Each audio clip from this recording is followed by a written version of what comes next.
President of the Russian Federation Vladimir Putin. President of the Republic of Indonesia Prabowo Subianto, representative of the King of Bahrain for Humanitarian and Youth Affairs. Sheikh Nasser bin Hamad Al Khalifa, Deputy Premier of the State Council of the People's Republic of China, Ding Su Yixiang. Vice President of the Republic of South Africa, Paul Mashatile. Moderator of the plenary session, Nadine Cottage.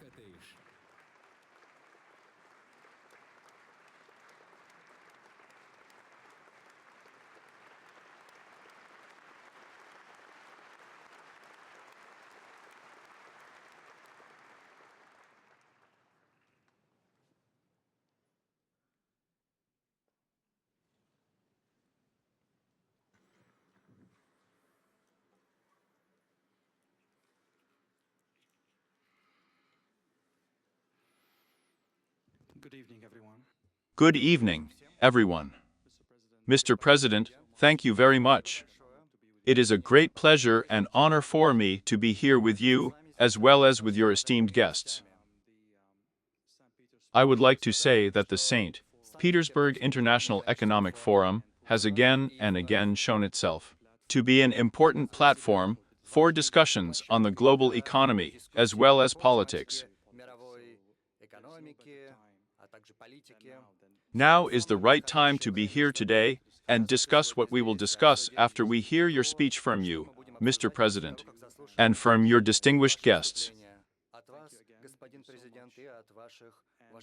Thank you very much again, Mr. President. This is a very interesting group of guests.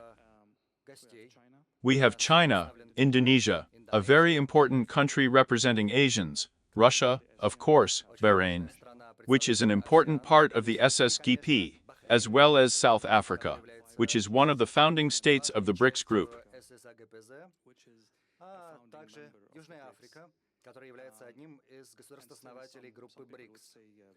And still some continue to claim that Vladimir Putin is in isolation. I think that the guests, on the contrary, testify to how multipolar our world has become. Mr. President, please, I give you the floor. You are our first speaker.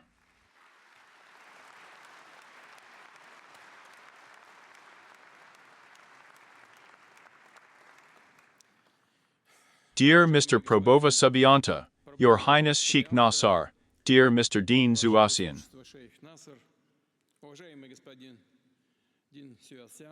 dear Mr. Paul Mashatile, dear friends, ladies and gentlemen, I welcome all participants and guests of the 20th St. Petersburg International Economic Forum. Its format traditionally involves substantive, meaningful discussions on the most relevant topics. And we are glad that representatives of 140 countries and territories have joined their discussion at the forum sites.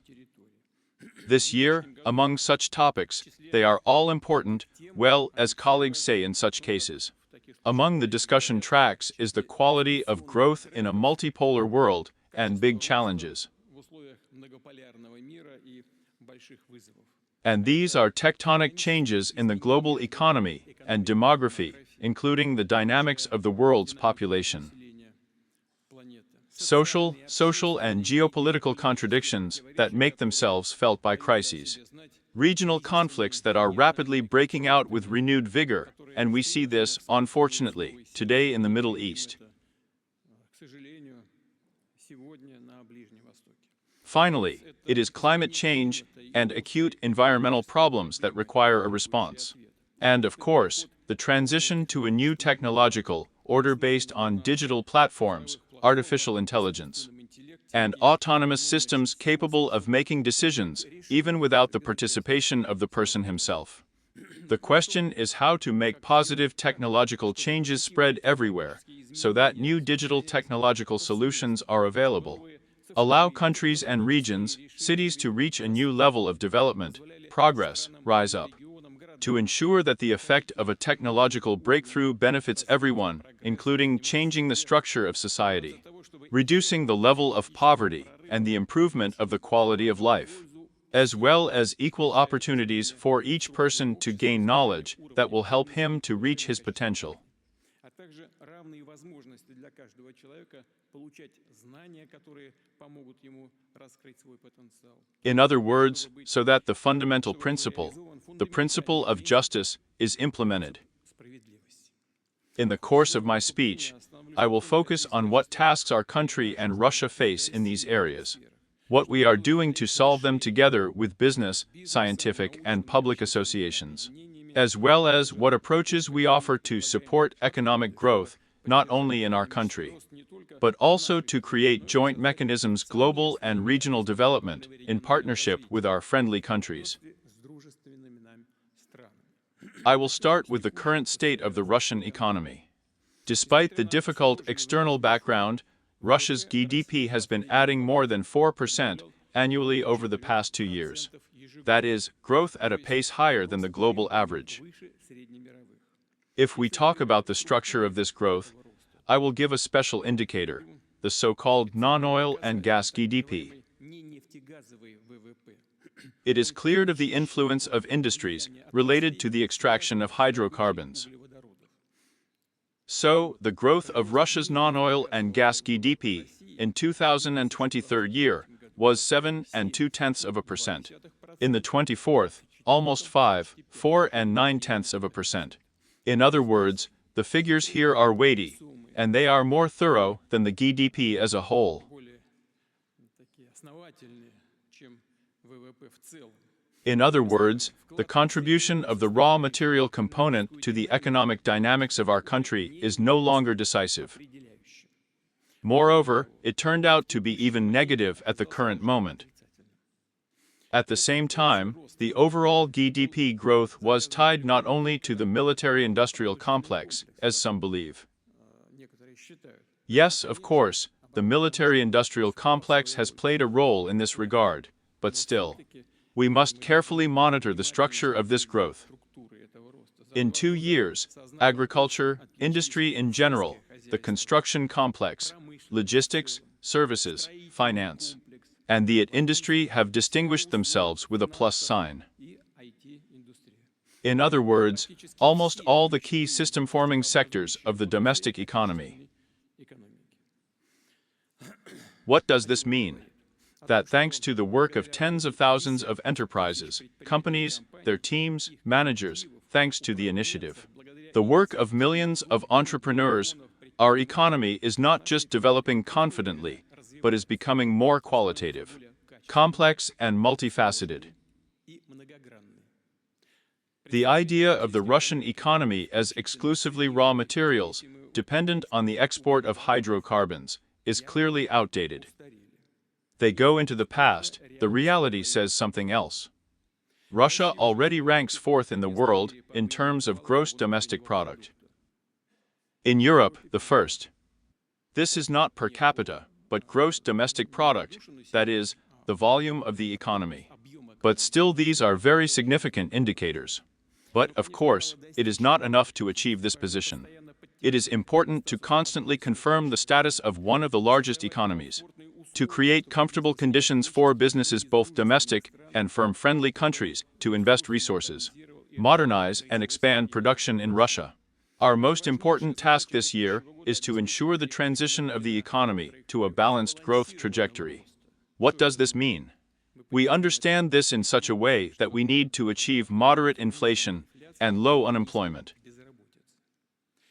According to statistics, annual inflation has already dropped to single digits, less than 10%. As of June 16th, it was 9.6%.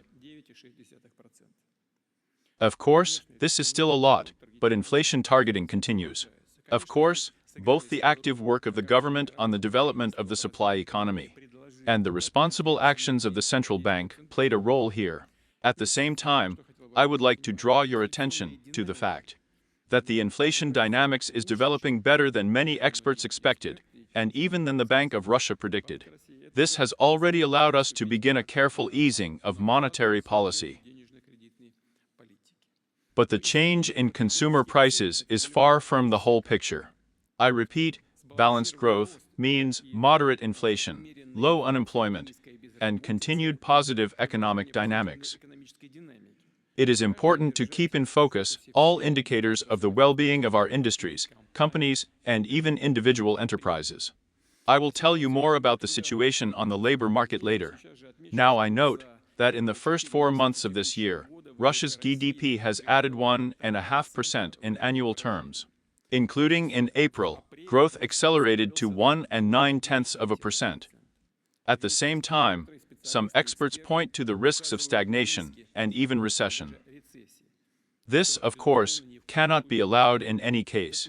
I know that at the forum, you have also heard the discussions that are going on in the government between the Central Bank of Russia, and the government. You've probably already immersed yourself in the material. It is necessary to conduct a competent, thoughtful fiscal and monetary policy, adjust their mechanisms, primarily to support and stimulate growth, naturally, while ensuring macroeconomic, inflationary, and financial stability. In other words, our strategic vector is precisely to actively, consistently, step by step change the structure of the domestic economy. As I have already said, we have achieved a lot here, but it is obvious that it is critically important to move forward, especially taking into account the cardinal changes in the world.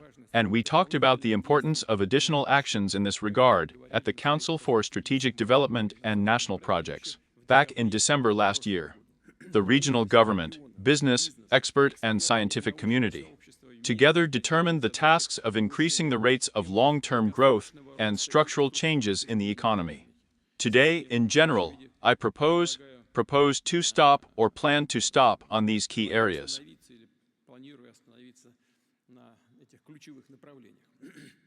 First of all, this is a change in the nature of employment and the structure of consumption. We must create conditions for increasing the economic activity of citizens. For this and so that both young people and people in adulthood can realize their potential in the labor market, gain new competencies, successfully build a career, increase their income. In other words, we are talking about the transition to an economy of high wages and based not on what is lacking. There is a shortage of labor, and entrepreneurs are forced to raise wages in this regard and lure workers to themselves. High wages should be based on improving the quality of jobs and increasing labor productivity. Over the past 4 years, the number of people employed in Russia has increased by 2,400,000 people. Since October last year, the unemployment rate has stabilized in the country as a whole and is about 2.3%. We have achieved a historic minimum of unemployment. What is important, there is a positive trend in the constituent entities of the Federation, where the problem of employment has traditionally been acute. But our Russian colleagues know that we are talking primarily about the south of Russia, about the North Caucasus. But there is a reduction in the unemployment rate. Unemployment has decreased by about half. This is a very good indicator.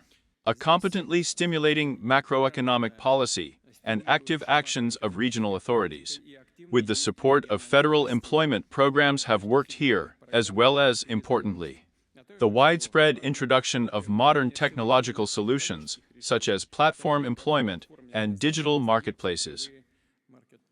Well, some of our colleagues, for example, our guest from Bahrain, said that he had just been to the Chechen Republic and had seen how the republic was developing. Indeed, all this can be seen very well on the example of Chechnya. At the same time, I want to emphasize that employment is growing among young people who are just entering the labor market, getting their first job. In terms of youth unemployment, Russia is among the best in the world. We have it at about 7.5%. For example, in countries such as France, Great Britain, youth unemployment is about 16 and 11%, respectively. In general, youth unemployment is the most acute economic and social problem in the modern world. In Russia, as we see on the whole, it is generally possible to follow the right path. And I think we can say that we are solving it. Of course, we have a lot to strive for, but, he stressed again, progress in this area is obvious. And this is especially important since the effect of active youth employment is manifested not only here and now. A successful start, demand in the labor market determine in the future a better professional career of a young person. His place in society largely affect his desire to create a family, take care of parents, raise his children. And not only the firstborn, but also the second, God willing, even the third and subsequent children. We are talking about the most important issue of the social, economic, demographic development of the country. Next, employment is growing in the industries where the final product is being formed, in the sectors of the high-tech economy, including manufacturing, information technology, tourism, in the supporting industries, for example, in trade, public administration and finance, where employment, on the contrary, objectively and reasonably decreases. I think that, well, someone knows, but I think not everyone. This, you see, is a very good trend and a good indicator. Well, for example, here for reference. So, if you look at the dynamics, for example, in the field of information and communications, we have now increased by 353,000 people, plus 29.7%. In the manufacturing industries, by 10.2%. And in turn, the number of employees in the trade sector, for example, decreased by 170,000 people, which is minus 3%. These are gradual, but very significant and important trends that reflect structural qualitative changes. We intend to continue to contribute to reducing the share of employment in the so-called supporting sectors by increasing the efficiency of the economy, introducing digital platform solutions. Naturally, we must give the people employed here an alternative. To do this, we will encourage the creation of modern, more attractive jobs with high labor productivity that meet the new technological order. According to his needs, and most importantly, in the interests of people, it is necessary to adjust the labor legislation. The government has prepared a package of such changes through, and I ask the State Duma to adopt them in a short time. I repeat, it is in high-quality structurally new employment that the key is to increase the incomes of citizens, families, and to reduce social inequality. Of course, this is still a problem for us, but we are consistently solving it.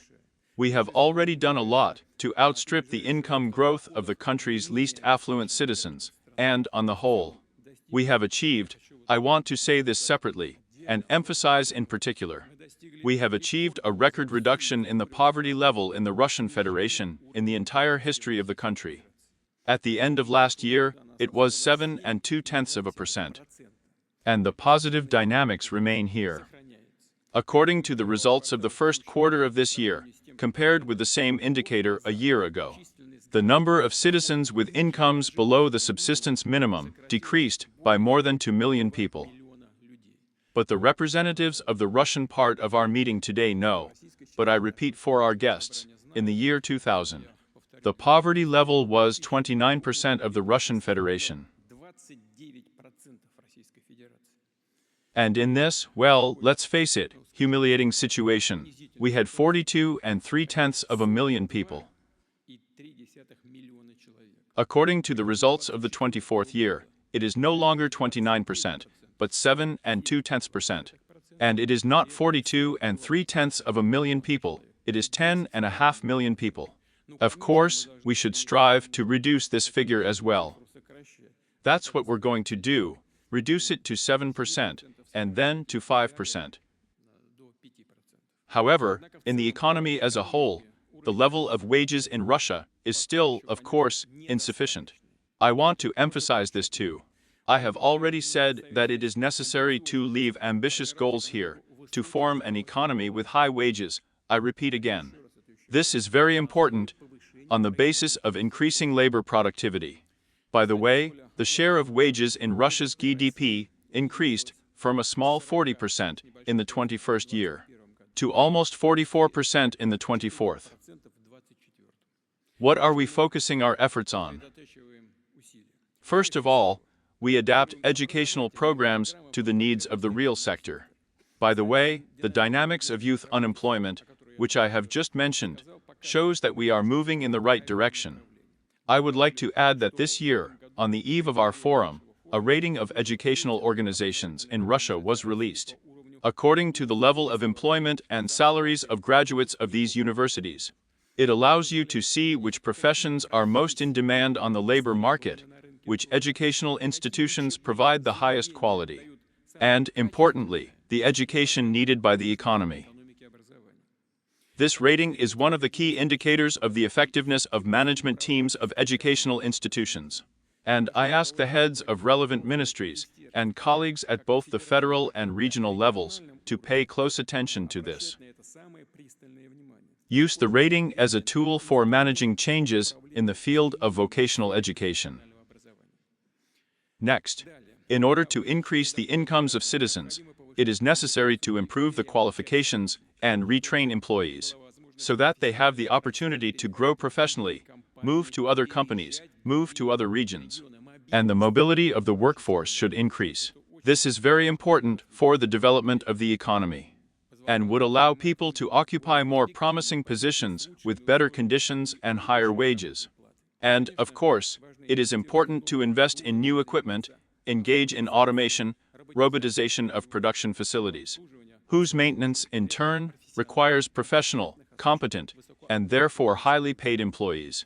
I would like to emphasize that salary increases play an important role, not only for each individual, for the well-being of his family, the conditions for raising children, but also for the entire Russian economy, because income growth and a decrease in inequality in society also entails a change in the structure of demand. Everything is very interconnected. This structure makes it more balanced, stimulates the consumption of domestic goods and services, including, for example, the tourism industry, catering, industries that capitalize on our natural heritage, increase the potential of cities and towns, make them more comfortable, convenient for life, work, and recreation.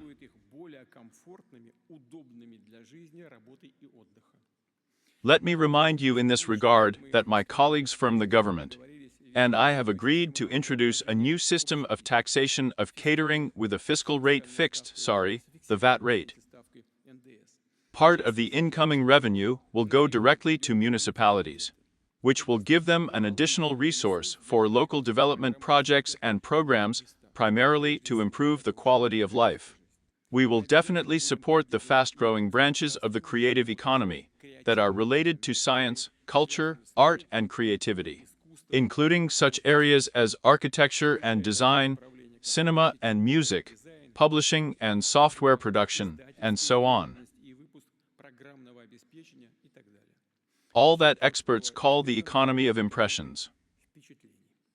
This year, a federal law came into force, which set the legal basis for the promotion of creative industries.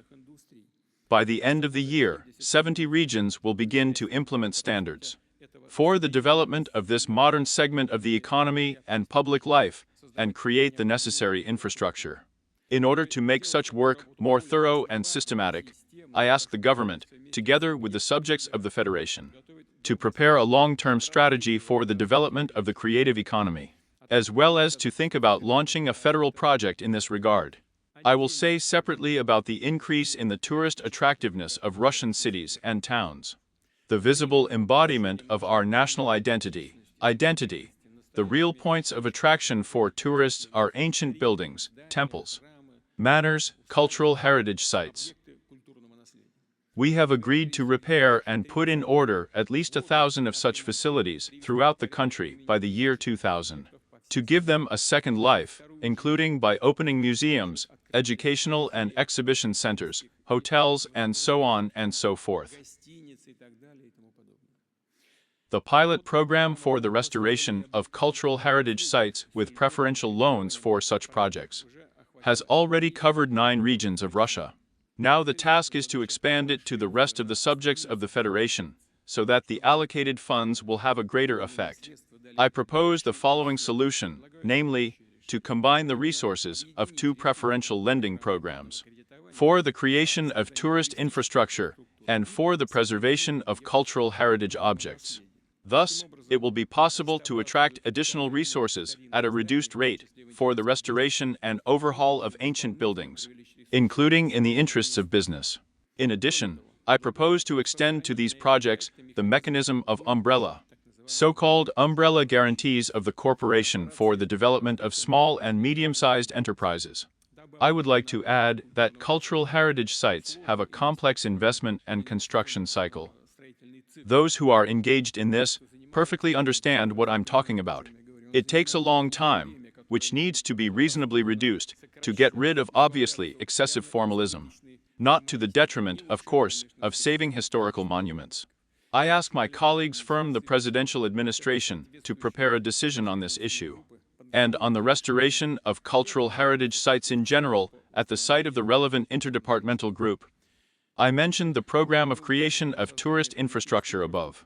Let me remind you that we are actively, delicately, however, involving our national parks in the tourist sphere, creating conditions for tourists to visit them, of course, with a careful, attentive attitude to nature, protected ecosystems.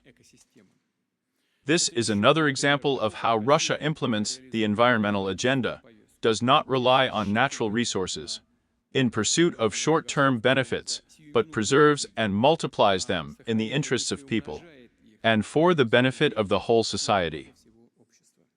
In the development of this topic, I can say one more thing. Over the past decades, we have accumulated millions of tons of industrial and mining waste. Of course, they harm both nature and people, create problems. I suggest thinking about launching special projects to extract valuable components from this waste. There are technologies in this regard, we need to use them. Thus, the business will be able to simultaneously make a profit, help eliminate the accumulated environmental damage, and at the same time stimulate the development of domestic science and industry, and, well, to improve the environment environmentally. Dear colleagues, the development of new production, high-tech, service areas, the expansion of the palette of economic activities. All these are elements of structural changes in the Russian economy. In this regard, the second key area of our actions, which I will focus on today, is the new quality of the investment climate. In fact, we are talking about radically minimizing the costs of business and entrepreneurs in all areas, from construction and provision of communications for new projects to current operational activities, including all types of accounting and notarial support. Here we work in close contact with the region's business and expert circles. Together, we strive to ensure that business investment activity grows throughout the country, in every city and locality. Let me remind you of the task at hand. The volume of investments in fixed assets in Russia by the year 2030 should grow by at least 60%, compared to the level of 2020. The government has already launched a system of investment support in the regions. It implies full comprehensive support of the investor up to the commissioning of the enterprise, with access to all support mechanisms, including tax benefits and deductions. We will closely monitor this practice and make changes based on the wishes of the business, its requests and needs. And, of course, focus on the leading regions in attracting capital investments. Scale their successful experience and best practices. Traditionally, within the framework of our forum, I want to name the results, to tell about the results of the national rating of the investment climate, and it is conducted by the Agency for Strategic Initiatives. Now the rating covers a greater number of indicators, 82 instead of 70, that is, it has become more detailed, and therefore informative. As before, this rating is headed by the capital of Russia, Moscow. This is followed by the Republic of Tatarstan and the Nizhny Novgorod region, which showed the highest dynamics of the index this year. Both regions took the second place with the same results. Moreover, their current parameters and investment attractiveness turned out to be higher than those of the same Moscow, but last year. What does this mean? That the leadership bar is constantly rising. We cannot stop working on the investment climate. We must constantly look ahead and set new tasks. The Moscow region and the Republic of Bashkortostan are in third place in the rating. And over the past year, 57 regions have increased their integral index. In particular, I will mention the Chelyabinsk, Tver, Smolensk, and Kaluga regions, as well as the Voronezh, Saratov, Sakhalin, Novosibirsk, Lipetsk regions, and the Altai territory. Their dynamics are the highest. I congratulate the colleagues of the regional team on this result and wish all regions further success in this important area. Let's celebrate their successes. Thank you. Thank you. As I have already said, along with investment support, we are improving the conditions of daily business activities. And here, as you know, there are many tasks from registering companies to resolving insolvency issues. The government, together with entrepreneurs, industry experts, access specialists, has launched a large complex work. Forms a national model of targeted business conditions. It is based on international methods. But, I emphasize, taking into account our specifics and the national development goals that we have set for ourselves. Such a model should be ready in September of this year. What is it about? About specific changes that are understandable for business, tangible, which can be measured. For example, by the year 2030, it is almost necessary to have the terms of connection to the electric grid, or reduce the time spent on preparing and submitting documents for paying taxes by more than 1.5 times. The reference point for the national model, so that Russia will be among the 20 world leaders in terms of business conditions. By the year 2000, taking into account updated international methods, has become an example for our friends. For our partners, well, let's say, within the framework of the BRICS. The most important thing is that the business climate allows us to expand and strengthen the base of our economy, make it more stable, and at the same time dynamic, aimed at increasing the output of goods and services, promoting them both on the domestic market and on global international markets for export. I would like to note that the competitiveness of domestic industry, agriculture, services, and many other industries should be based on our own technological solutions. This is the third direction of structural changes.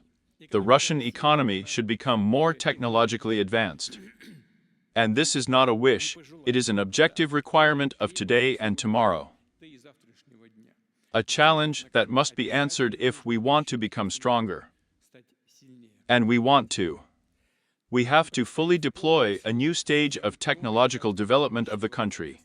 The key tool here is to become national projects to ensure technological leadership. They were launched this year, and my colleagues and I agreed that the activities of these national projects will be updated and supplemented. By the 2030 year, the total expenditures of the state and business on research and development in Russia should grow to at least 2% of GDP. Private business plays a special role here. His investments for these purposes should be increased at least twice. What would I like to emphasize in this regard? Almost 24 development funds and institutions are focused on supporting the technological renewal of the Russian economy. However, each of them has its own methodology, its own approaches. As a result, entrepreneurs have to issue the same technical or other documentation in different ways. On the other hand, it also happens that development funds and institutions compete for the same projects. Yes, competition, of course, is useful, but in this case, such departmental rivalry is not good for the cause. On the contrary, it reduces the efficiency of financial and organizational resources. We have recently created a special working group under the Council for Strategic Development and National Projects. It was headed by the chairman of Vneshekonombank, Mr. Shuvalev. I asked my colleagues from the working group to analyze the activities of funds and development institutions in the technological direction.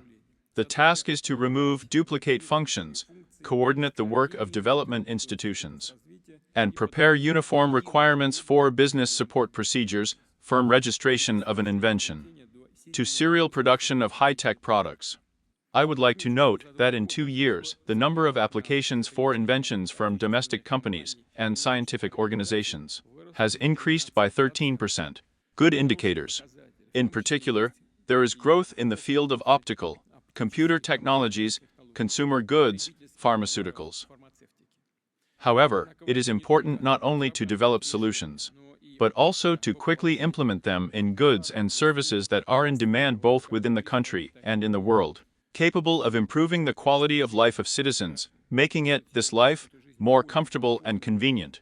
We have agreed that our colleagues in the government will personally monitor the introduction of new technologies in their areas of responsibility, adjust the regulatory framework for experiments, testing and replication of promising solutions. In addition, I think it is necessary for the government to prepare an annual report on the dynamics of the country's technological development, which, among other things, will assess the current level of technological sovereignty and breakthrough solutions of technological leadership, as well as the pace of their implementation by sectors of the economy. Unfortunately, today the level of so-called commercialization of inventions of the scientific university environment is low. So, for small innovative enterprises that are created by universities and scientific organizations, only one invention out of 100 reaches a practical result. I repeat, this is not enough, absolutely not enough. There is a need for more active interaction between educational organizations, scientific institutes, and the business environment. And we need to help them find each other. We have a University of Entrepreneurs program. Within its framework, experienced businessmen work together with students in specialized workshops and on the basis of universities, prepare advanced technological solutions and products. The first results are there.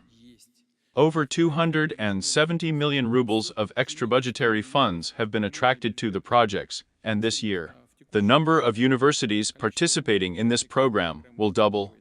I ask the government to think about scaling up this mechanism with the development of cooperation at all stages, from the formulation of the project idea to entering into independent business, the creation of joint companies, scientific schools, universities, and enterprises of the real sector of the economy. What else is important here? It is necessary to further develop the intellectual property market, namely to expand the possibilities of lending, secured by patents and trademarks. They should become a real asset for business, which helps to attract funds for the creation or expansion of production facilities. By the way, there are already about 1 million active trademarks in Russia. Last year alone, our entrepreneurs registered almost 77,000 brands, mainly light industry goods, software, household chemicals, and some other products. This is 12% more than a year earlier. Good growth, noticeable. We will support new Russian brands. So, in a month in Moscow, we will sum up the results of the next competition. It seems to be called Know Our People. A significant share of applications for participation in the competition falls on small and medium-sized companies, and they especially need promotion, entry into new markets. A small business, an individual entrepreneur, just a skilled person from a small town or village today, can find buyers of their products or services using marketplaces, which was previously almost impossible. Their audience and customer base is steadily growing, both in our country and around the world. Unlike most countries that depend on global platforms, Russia has examples. Good examples of its own successful electronic platforms. This is a real significant achievement of domestic business, which, of course, can be proud of. We will continue to create conditions under which Russian digital platforms will develop and compete with international giants. A draft law has already been prepared, which will be the first step towards the formation of a modern regulatory framework for the platform economy. I ask the State Duma to speed up the adoption of this bill. I would like to add that there are also problematic issues in the field of digital platforms. This includes unfair business practices, violation of competition, and data use procedures. I ask my colleagues from the administration, together with the government and industry representatives, to discuss these topics within the framework of an interdepartmental working group. I also ask you to carefully analyze the current regulation of not digital, but traditional, so-called offline trade. IDS stores, retail chains, and so on. Such regulation is already outdated in many ways. It was created in a different technological era and simply does not meet modern challenges and opportunities. I would add that marketplaces have a large array of data on the state of the market, on the well-being of the business. They understand what kind of support they need, whether it's advertising or product sales, recruitment, or obtaining a loan. It is imperative to use these opportunities for the development of small and medium-sized businesses throughout the country.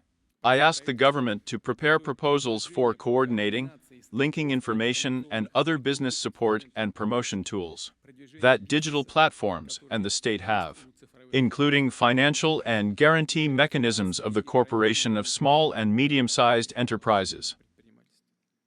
Next, own independent solutions, including digital ones, should be used to strengthen the infrastructure of foreign trade, meaning logistics, insurance, payment systems. We have already launched the state system of electronic transportation documents.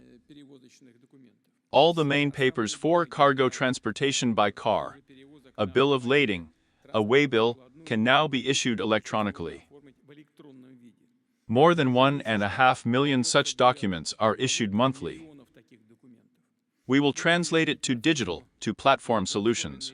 There is a transport contour of Russia, including automobile, air, railway, river and sea communication.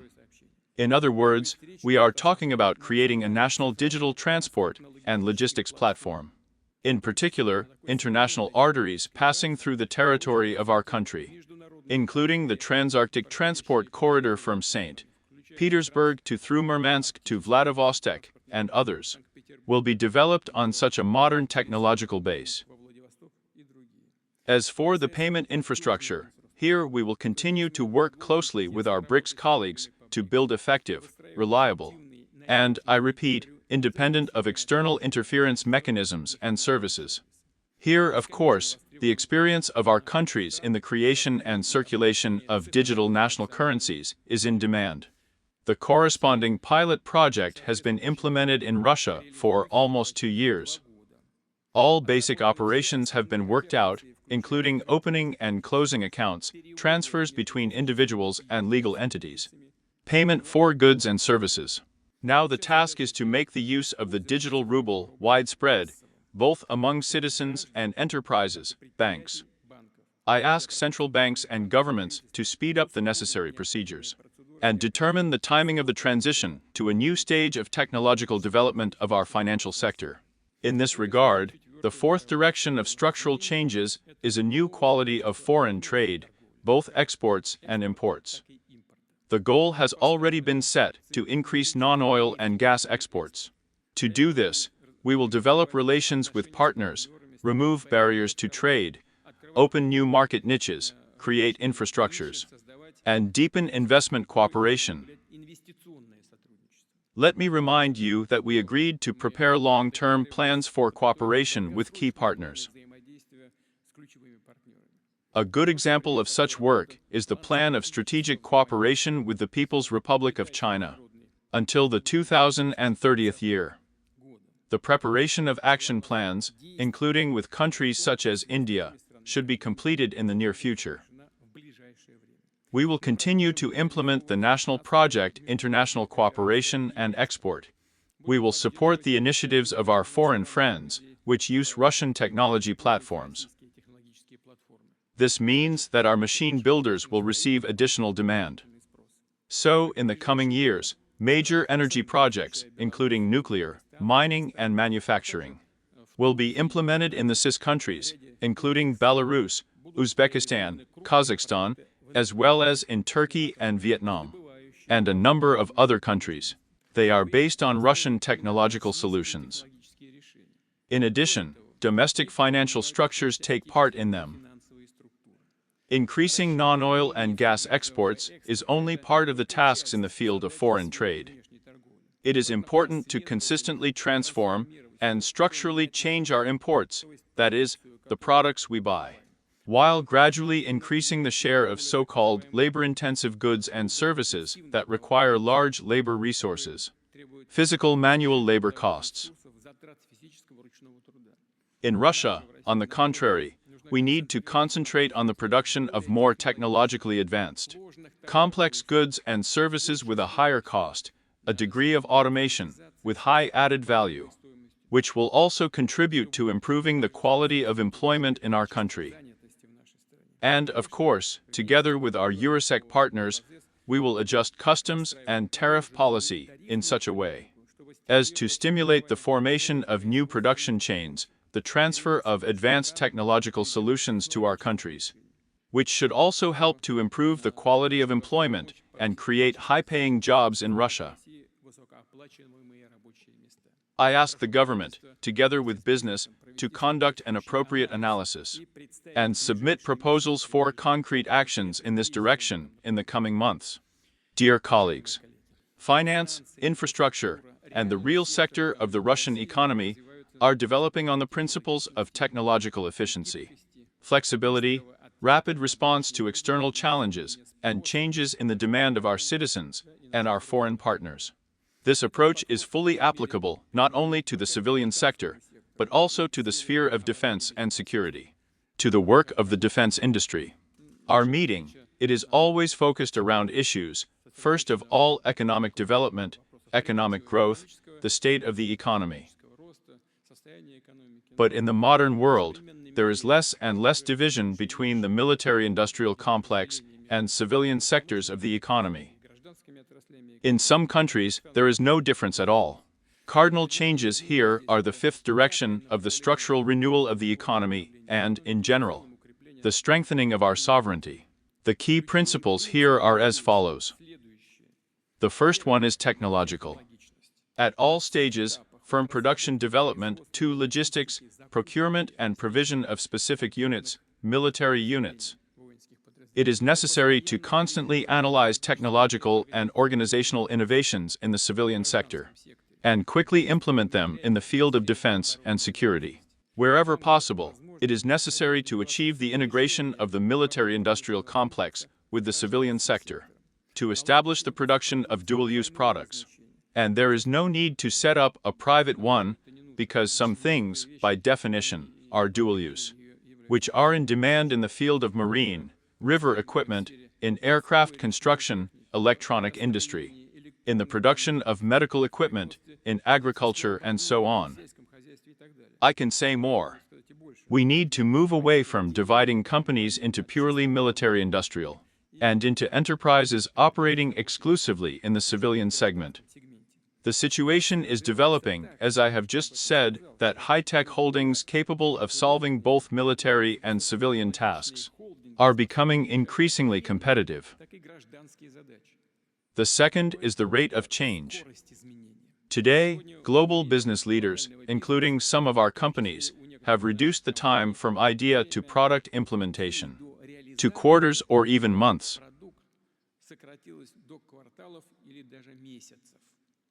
And the terms from production to receipt of the product to consumers are already going not 4 weeks, but 4 days.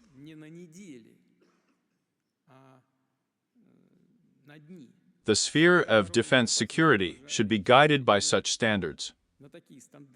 And, of course, further, flexibility. We are talking about increasing the role of commanders of military units and divisions and heads of defense industry enterprises, including in decision-making from technological support, testing of new equipment and weapons systems, to the development of tactics to achieve results.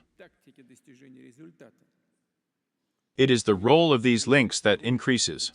I think that my colleagues, when they hear both the military areas and the PC series, I am sure they will all agree with me. It is also important to create a mechanism for the rapid dissemination of such best practices. We are doing it.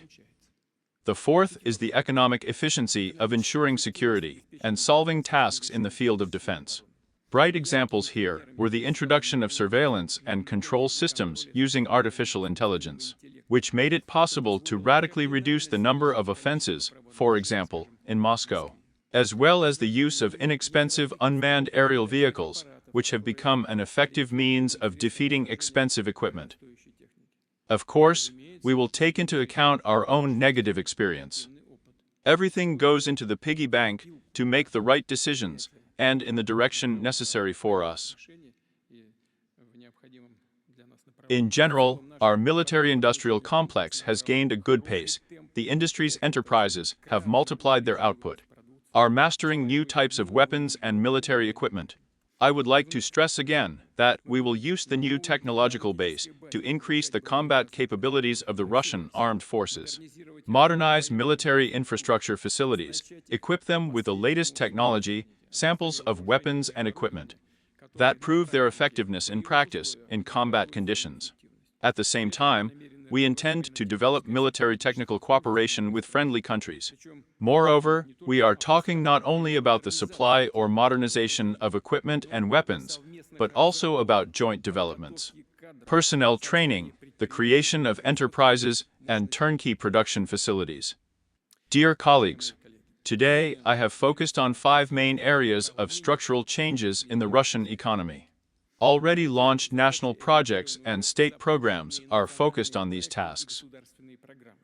Their work should be constantly adjusted, take into account changes in the situation in the world, new opportunities opening up.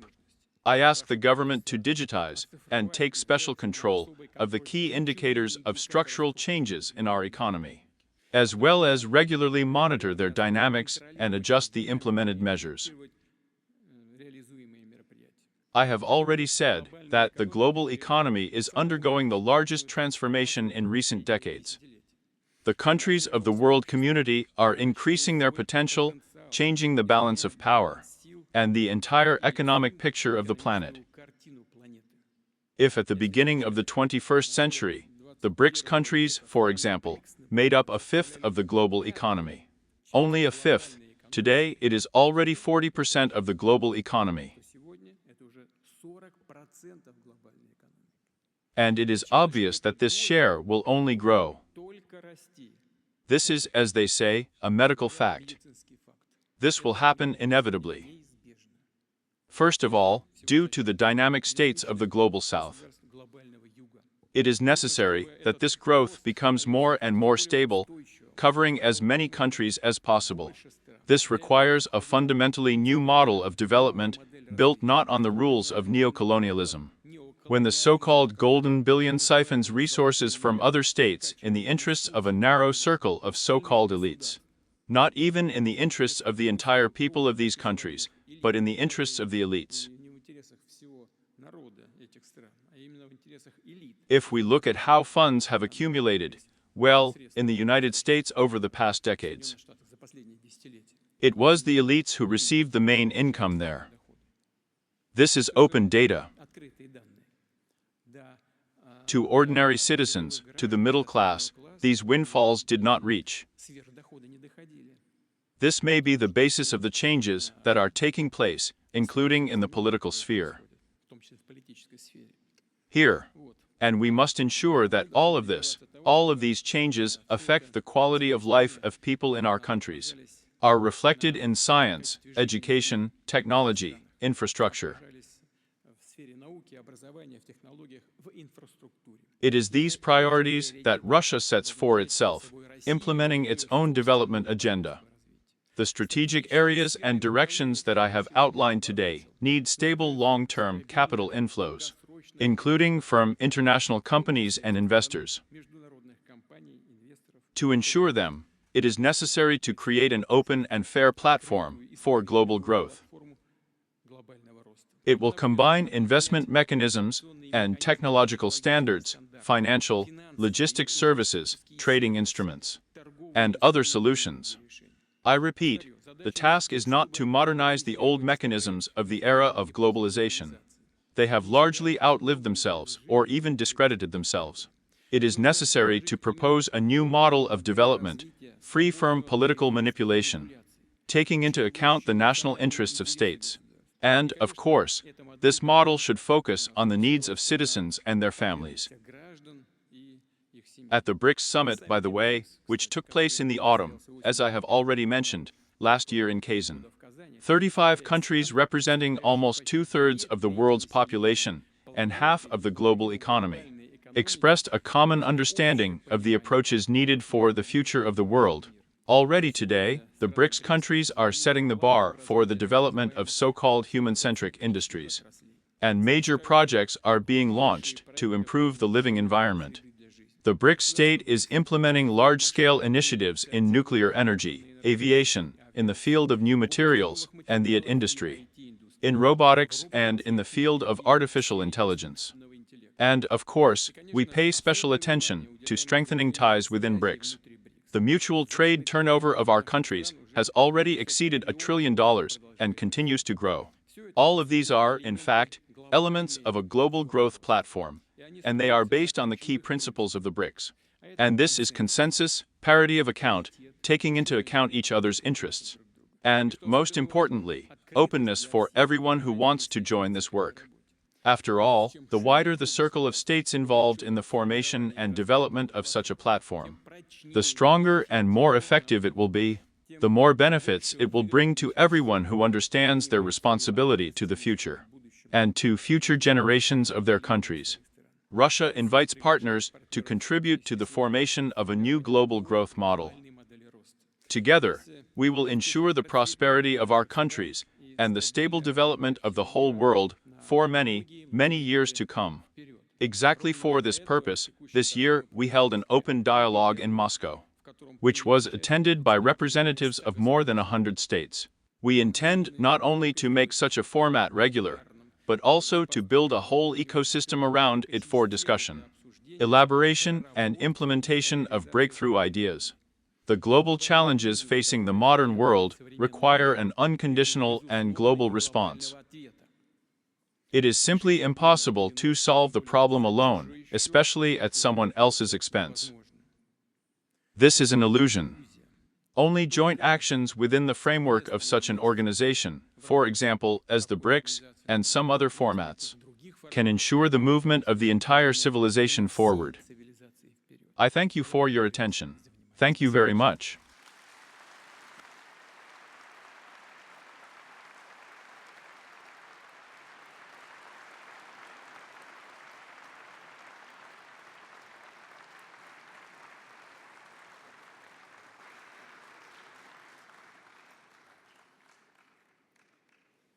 Mr. President, thank you so much. President, thank you very much for your speech. She set the tone for a very interesting discussion that we will have a little later. And now I am pleased to present the floor to the President of the Republic of Indonesia, Prabowo Subianto. Please.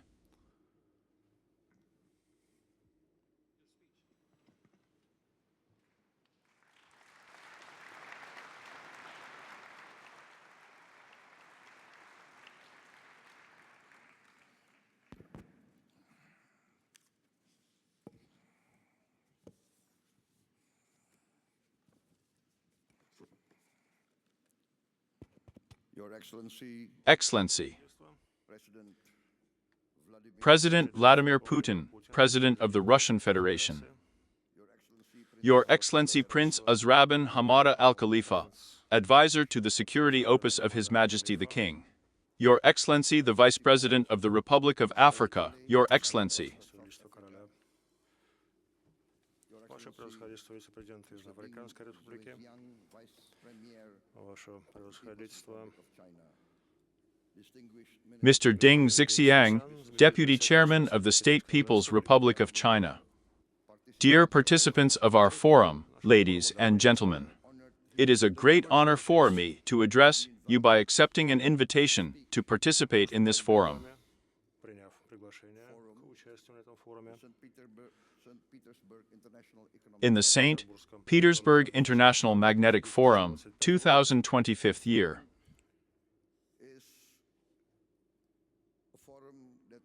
This is a forum that unites and gathers the leaders of the West, the Global South, and the East. And this is the point where the whole of Eurasia meets. Indonesia sees this participation as an opportunity to build trust and conclude deals in an increasingly complicated geopolitical situation. Deals that will benefit all of us will ensure joint success. In this regard, I would like to formally introduce myself. My name is Probo Subto. I am the President of the Republic of Indonesia. I took office on October 2nd, 2024 year. And this is the first International Economic Forum in which I take part, so sorry, I'm a little nervous.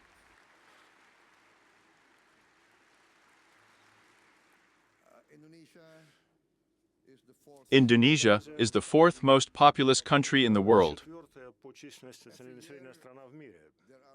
Every year there are 5 million new Indonesians. There are 5 million new Indonesians every year. This means that we are talking about the population of Singapore. In 10 years, we will have 10 Singaporeans in Southeast Asia. I cite these figures as an illustration of the scale and size of Indonesia. This gives us huge opportunities, but at the same time serious problems arise. Any Indonesian leader should be thinking about how to feed 5 million new mouths every year.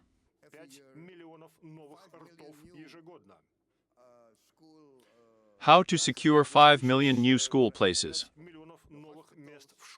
How to provide these people with medical care.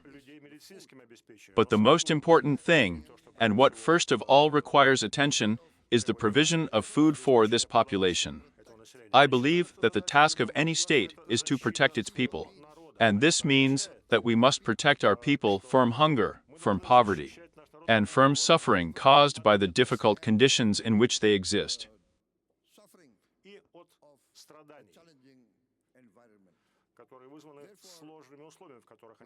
Therefore, when I came to the post of head of the government of Indonesia, my first task was to ensure self-sufficiency in food.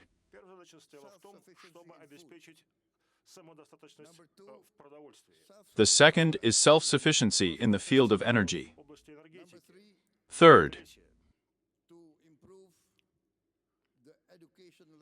it was necessary to improve the quality of education and the level of education of Indonesians, so that we could compete in very difficult conditions for 2 centuries. Fourth, I needed to accelerate the pace of Indonesia's industrialization.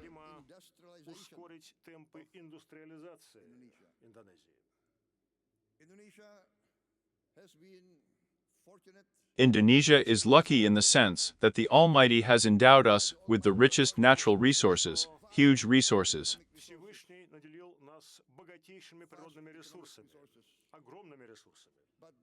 But these huge resources, if not used wisely and competently, can become a curse for our people.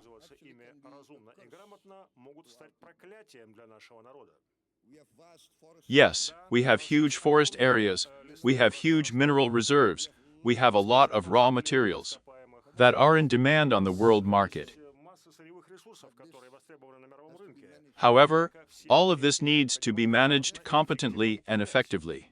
And therefore, in my opinion, any country should have its own economic policy and its own economic philosophy.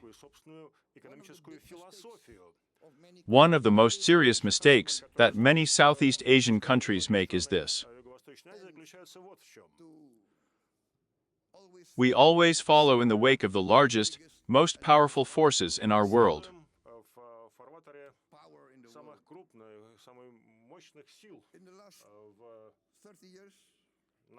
For the last 30 years, We have witnessed the dominant position of the neoliberal capitalist classical model of the free market. неолиберальной капиталистической классической модели свободного рынка. This philosophy, this model followed the concept of a free economy, and our Indonesian elite followed the fairway of this model. I believe that we need to create equal conditions for all our peoples. Yes, we demonstrate high rates of economic growth. Over the past 7 years, we have achieved growth rates of about 5% annually. In other words, this is 35% growth in 7 years. However, we have not been able to ensure that the benefits of this growth are distributed to all segments of society.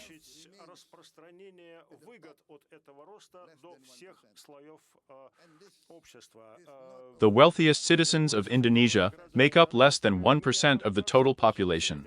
This is probably not the best option, in my opinion. And that's why I believe that each country should follow its own economic philosophy.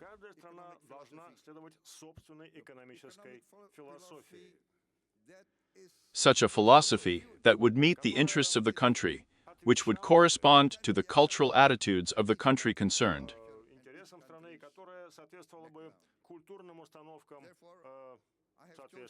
That is why I chose the path of compromise.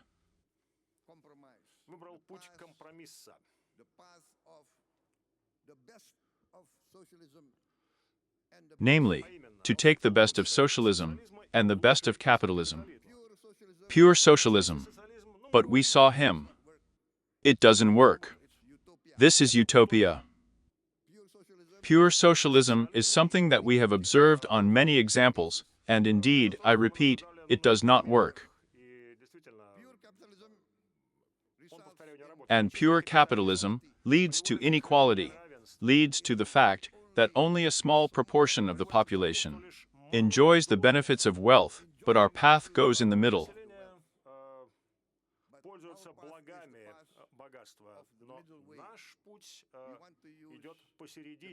We want to rely on creativity, a creative approach that is characteristic of capitalism.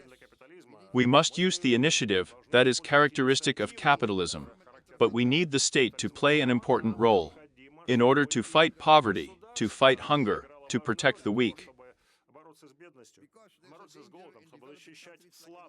For developing countries like Indonesia, there is a threat, namely the threat that the state will be undermined by certain interest groups, big capital. Representatives of big business and government officials may collude with each other.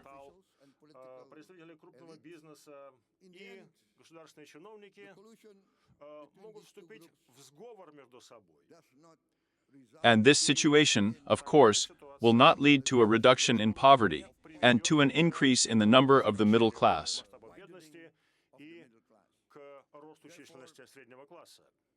Therefore, we have chosen a philosophy that, in fact,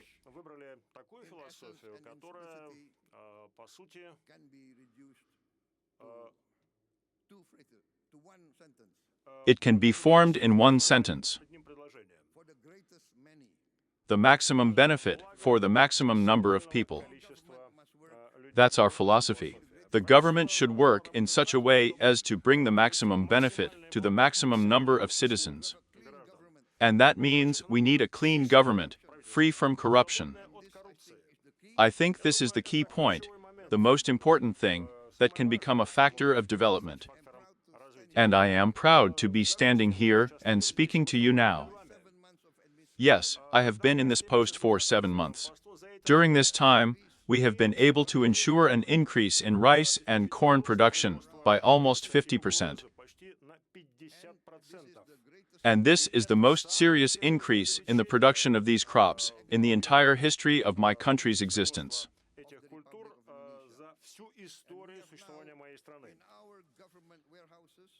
Now we have as many as 4/10 million tons of rice in our state storages.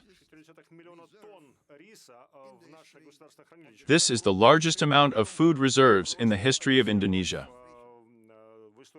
We achieved this in just a few months when I was in office. находился на своем посту.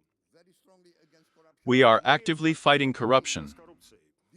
We are implementing deregulation processes. Осуществляем процессы дерегулирования. We cancel all those provisions that lead to inefficiency, and we see quick results. Эффективности, и мы видим быстрые результаты. I believe that if Indonesia can play a positive role in the field of international relations, well, speaking about our participation in the BRICS, and we thank the government of the Russian Federation for supporting our application to join this organization. This support was provided very quickly. БРИКС.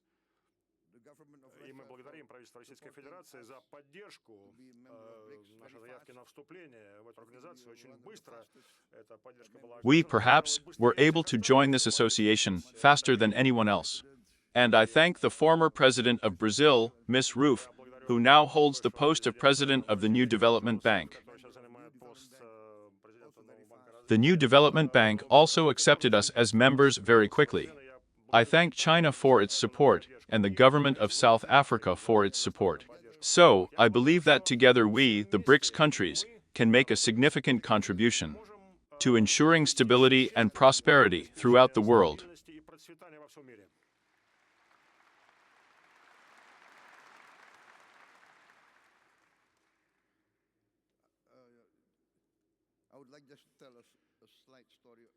I would like to share with you a short story. This is not part of my official speech. You know, I was asked once, why didn't I go to a meeting of the Seven, the Big Seven? Why did I come here to the St. Petersburg Economic Forum? The fact is that, not because I don't respect the Big Seven, no. The fact is that I demonstrated my commitment to this forum, and I announced that I would come here before I was invited to the Seven. До того, как меня пригласили на семерку.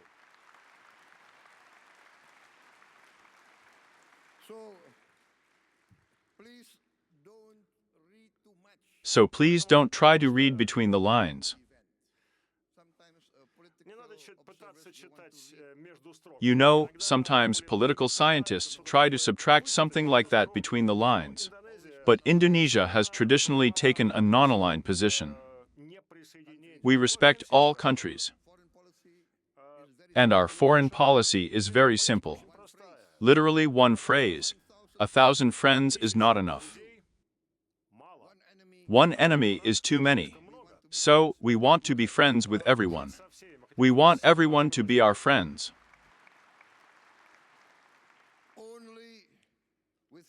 Only through friendship and cooperation can we achieve prosperity. Добиться процветания. Thank you, Mr. President Putin, for the invitation. Yes, you invited me, and thanks to this, I was able to perform here in front of you today, in this wonderful ancient heroic city. В замечательном древнем героическом городе. A city characterized by a high level of patriotism. Высокий уровень патриотизма. I love history very much. I got acquainted with the history of Russia. I know the importance that St. Petersburg has. Петербург. And for me now, I repeat, it is a great honor to be present here. Большая честь присутствовать I visited Piskarevskoy Cemetery a few days ago. в Пискаревское кладбище несколько дней тому назад. And thanks again for the invitation.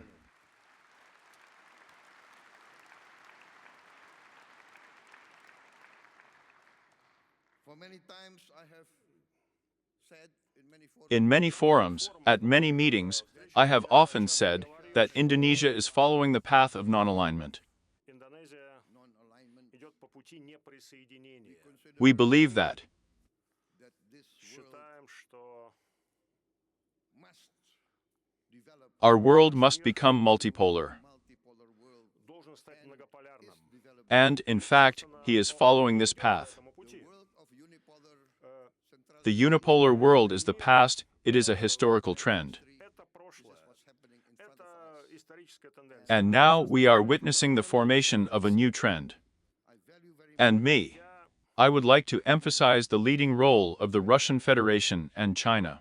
Хотел бы подчеркнуть лидирующую роль Российской Федерации, Китая. And I'll be honest with you. in the current conditions, in the modern world, but many representatives of the global will agree with me. Russia and China are countries that have never followed double standards. Russia and China always. They defended the oppressed. They always fought for justice, justice of all peoples of the world.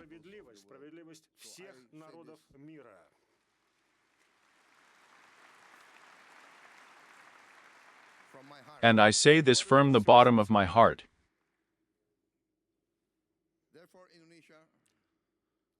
So Indonesia wants to be a good, reliable, strong partner. My experts suggest that since the beginning of this year, economic growth has already reached the level of 5%.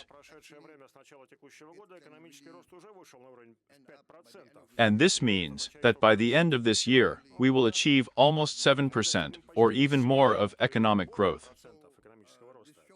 This shows that we have chosen the right path, and we are achieving our goals.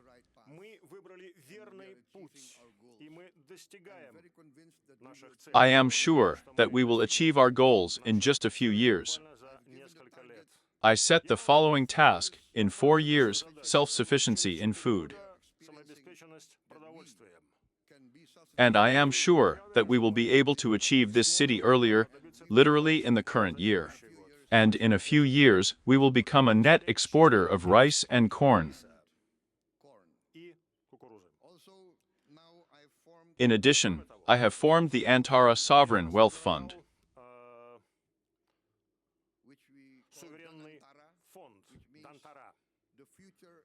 This means energy for Indonesia's future.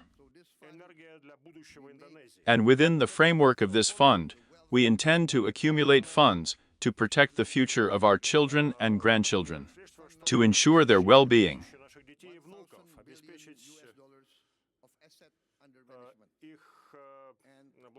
And now there are funds in the amount of $1 trillion in this fund. We have already invested $18 billion in the United States. We are ready to work with all strategic partners. We are not asking for help. We are not asking for handouts. No, we want to be real partners. We want to achieve real prosperity together. We are open to doing business. We invite everyone from any country, especially Russian enterprises, Russian companies.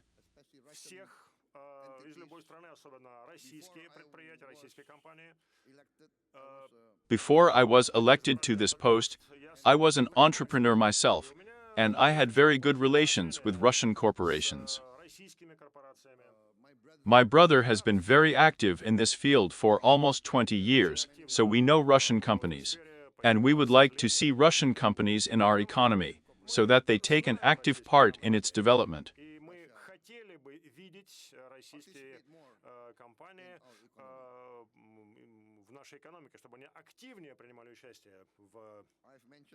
I have already spoken about our foreign policy.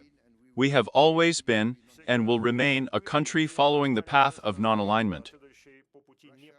We thank the Russian Federation for its help.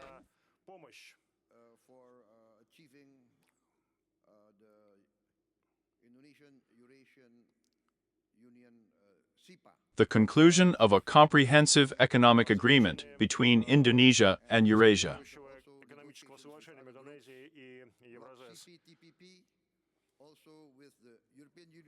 We are also entering into a corresponding agreement with the European Union and the USSR.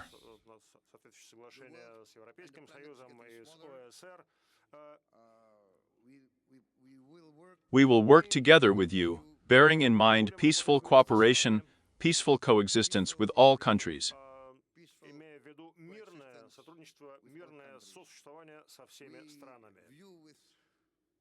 It is with chagrin and sincere chagrin that we observe the conflicts that are now turning away in the world, especially the conflict in the Middle East. And we very much hope that all parties will eventually be able to come to a peaceful resolution of this conflict as soon as possible. I thank all of you, dear colleagues.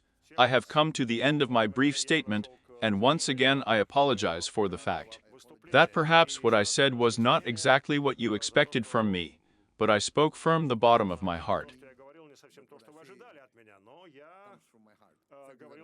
Thank you very much.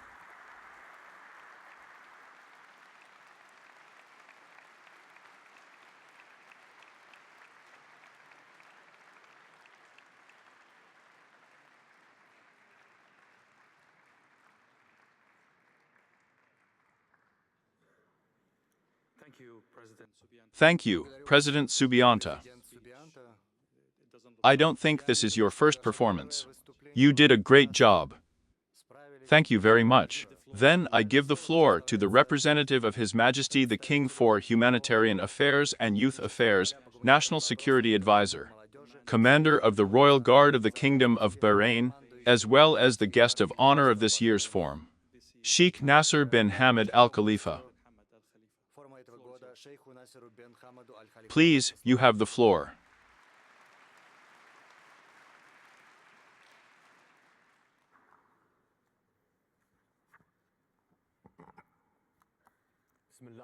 In the name of Allah, the Merciful, Your Excellency, President of the Russian Federation Vladimir Putin, a friendly country to us, Your Highness, Your Excellency.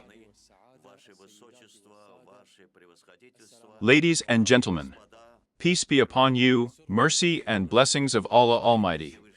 First of all, I would like to express my deep gratitude and appreciation to the government of the friendly Russian Federation for the kind invitation to the Kingdom of Bahrain to participate in this forum. Special thanks are addressed to His Excellency President Vladimir Putin for his kind invitation to me as an official speaker at this important economic forum. I would like to convey to Your Excellency greetings from His Majesty Hamad bin Isa Al Khalifa, King of Bahrain, may Allah preserve him, as well as from His Royal Highness Crown Prince Salman bin Mohammed Khalifa, Prime Minister of Bahrain, may Allah preserve him. I would like to recall with satisfaction His Majesty's visit to Russia in May of the 4th year.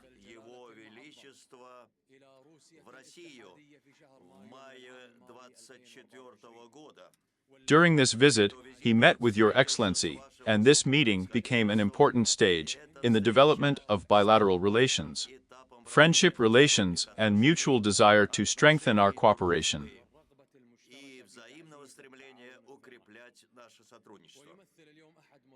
And this is also evidenced by the participation of the Kingdom of Bahrain in your esteemed forum this year. Ladies and gentlemen, dear participants, the economic policy pursued by friendly Russia under the leadership of President Putin is the main driver of Russia's stable economic growth.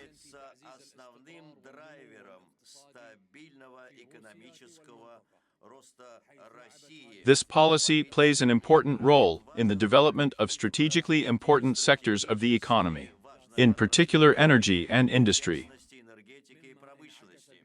Naturally, this has a positive impact on the international investment climate.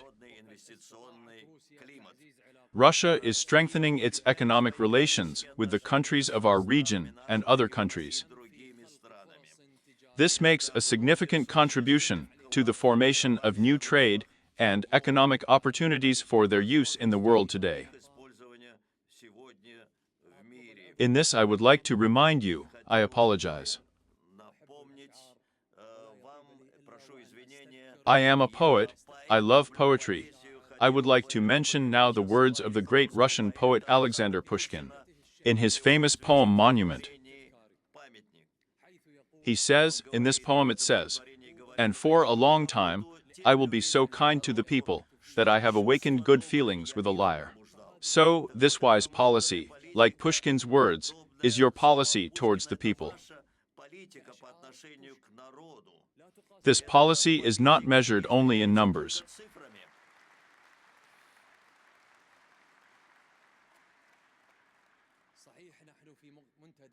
Indeed, we are at the economic forum now, but this forum is important not only in single figures, but precisely the hope that this forum awakens among the people now and has a great impact on everyone.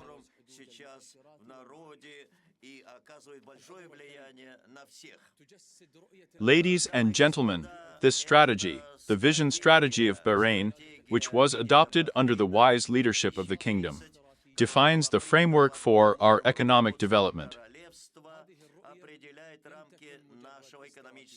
A vision is not only a strategy, it is a kind of roadmap. Roadmap for building a sustainable future. Thanks to her, Bahrain has embarked on a reliable path leading to achieving an optimal balance between economic growth and sustainability. This map allowed Bahrain to attract foreign investment and strengthen its own economic potential. Various strategic initiatives have been put forward to develop all sectors of the economy and, in particular, digital and digital infrastructure. Based on the results achieved, the Kingdom of Bahrain has begun to develop a new strategy, calculated up to 2050th year. And this concept is based on an innovative approach to digitalization and diversification of income sources. And this strategic landmark testifies to the kingdom's desire to keep up with the changes taking place in the world. Of course, it is necessary to develop constructive international partnership and comprehensive balanced development. And the priority role of human capital is the main prerequisite for our progress. We are sure, Baran, that investing in a person is the basis of progress. Therefore, our country stands for strengthening public-private partnership. This is very important, and in this regard, initiatives aimed at training the country's young personnel and ensuring their entry into the labor market are of great importance, and this, in turn, allows creating a flexible economy capable of adapting to changes and challenges. Bahrain has made a lot of efforts to create a developed infrastructure, which has allowed our country to become one of the leading centers of digitalization in the region.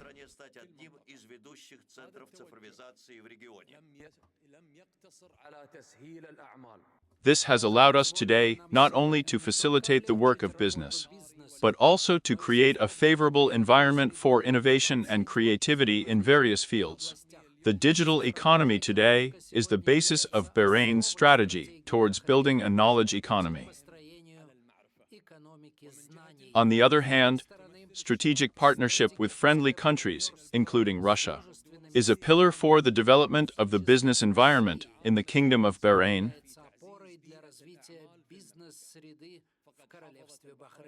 Bahrain is developing effective ties with all international actors, which has allowed it to become a stable, attractive economic center for investment. Bahrain continues its policy of attracting foreign investment by creating appropriate legally designed benefits to create a favorable business environment.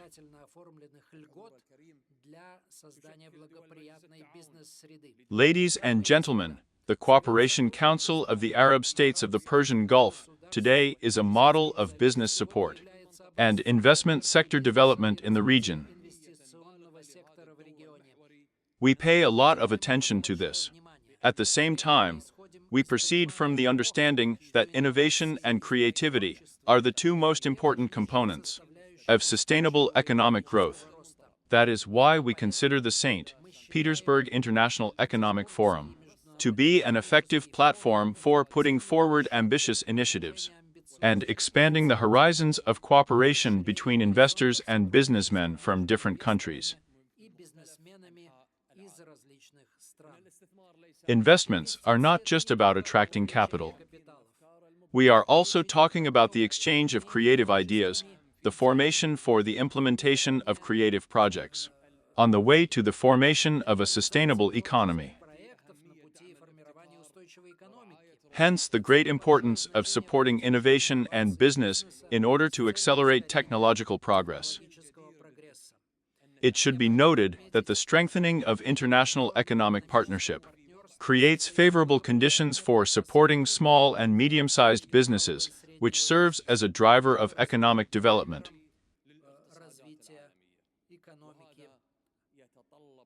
This requires joint efforts at both the international and national levels, and opens up new horizons for the development of investment opportunities and strengthening cooperation between states. In this regard, we are pursuing a well-thought-out economic policy with the aim of developing various sectors of the economy and business, including in the innovation sector.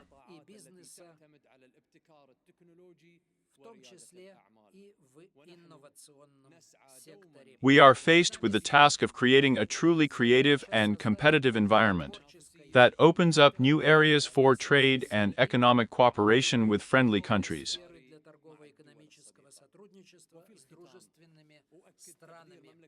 And in conclusion, I would like to thank Your Excellency, Mr. President Putin, once again for your kind invitation and the excellent organization of the forum.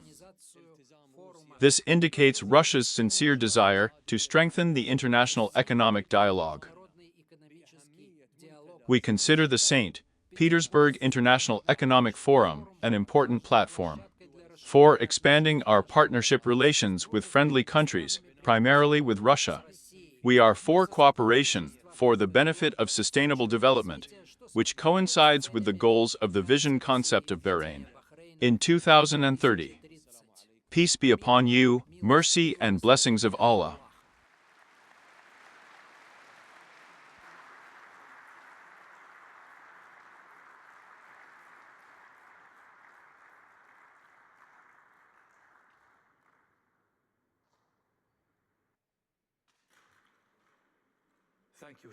Thank you, Sheikh Nasser. And then the floor is given to the Deputy Premier of the State Council of the People's Republic of China, Mr. Ding Zuoxiang. Please, you have the floor.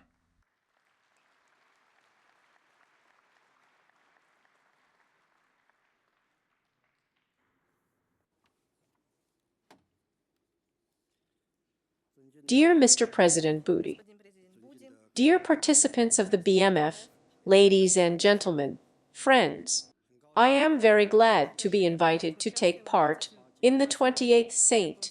Petersburg International Economic Forum, which this year has acquired a very relevant topic: common values, the foundations of growth in a multi-order world. First of all, on behalf of the Chinese government, let me express my heartfelt congratulations to all of you on the successful opening of the forum. 10 years ago, Chinese President Xi Jinping, speaking from the rostrum at the 70th session of the UN General Assembly, pointed out that the world of development, equality, justice, democracy and freedom, universal values,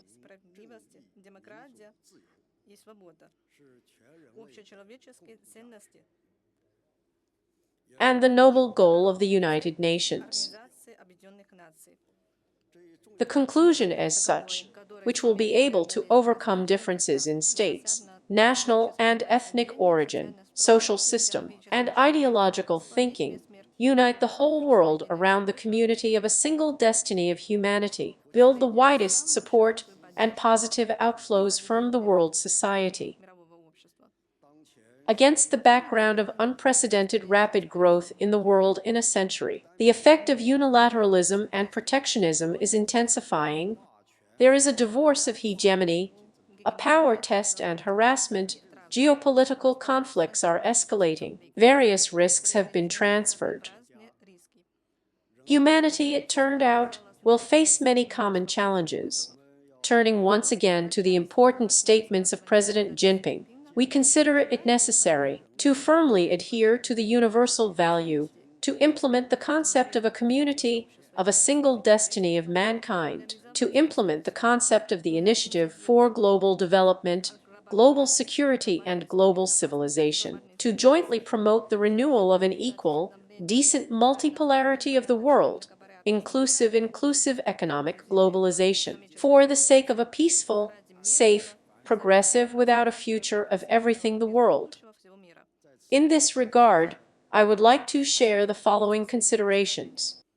The first one, global governance should be based on the principles of joint consultation, joint construction, and joint use. International affairs require a collective solution through dialogue, and the fate of our planet should be decided by all the states of the world without exception. It is necessary to adhere to vigorous multilateralism to ensure equal rights, equal chances, equal rules for everyone. 8 years ago, China, the USSR, and other countries of the anti-fascist coalition of valuable life and blood won the Second World War, laying the foundation for a new appreciation of multilateralism. Today, 80 years later, it is important for us to reaffirm our commitment to the purposes and principles of the UN Charter, firmly defend the world order of the UN package and the world order based on international law, defend its authority of the UN and international justice, and promote the formation of a fairer, irrational system of global governance. Second, an open, diversified world economy should develop by bringing together teachers from all over the world. Due to anti-globalism, the process of implementing the 10-30 Agenda is experiencing serious difficulties. In these circumstances, we urge to be guided by the principles of mutual benefit, of joint development, to defend the multilateral trading system and the international economic order with practical steps, to promote the rehabilitation and forgiveness of trade and investment procedures, so that economic globalization brings greater returns to all countries. China is striving to solve the problem of imbalance and inequality in the global economy. I will extend a helping hand to more than 160 countries. More than 150 states have established high-quality cooperation within the framework of One Belt of the Ayat Buddha, with numerous landmark joint projects, created a fund for the global development of South-South cooperation. She has a significant contribution to the cause of bonded development. We will continue to deepen cooperation with developing countries and provide more and more opportunities for partners of the Global South in the interests of joint modernization. Third, the civilizations of the world should complement each other. The development of civilization requires mutual enrichment. We should strive for the development of civilization in the spirit of equality, complementarity, dialogue and tolerance, respect their diversity, and the right of the peoples of the world to choose their ways of realizing values, to resist the new Cold War and ideological confrontation in all their manifestations. The Chinese people are happy for openness and tolerance. Edutarian civilization calls for harmony while preserving differences. From the holding of the Conference on Dialogue among Asian Civilizations to the adoption by the UN General Assembly of a resolution on the establishment of the International Day of Dialogue among Civilizations, the Chinese concept is increasingly becoming an international consensus. China is ready to work together with all partners to ensure that each civilization thrives in its own identity, and their beauty and achievements serve the benefit of all. Bonuses should be aimed at promoting social science values and ensuring the interests of their people. Fourth, It is necessary to support peace and development throughout the world. The world gives birth to development potential. Development promotes long-term peace. We should take responsibility for peace on our planet. We are engaged in dialogue, strive to strengthen mutual trust, resolve conflicts and ensure security, and contribute to the political settlement of international and regional hotspots. China always carries the knowledge of peace, development, cooperation, and mutual benefit, is ready to communicate with all countries and peoples who advocate peace and development, pass the baton of peace from generation to generation in the interests of long-term peace and universal security.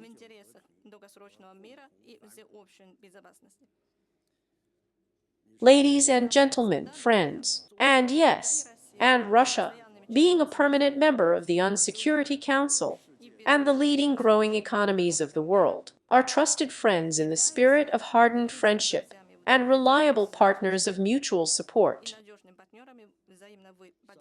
Last month, at the invitation of President Putin, President Xi Jinping paid a state visit to Russia and took part in celebrations dedicated to the 80th anniversary of victory in the Great Patriotic War.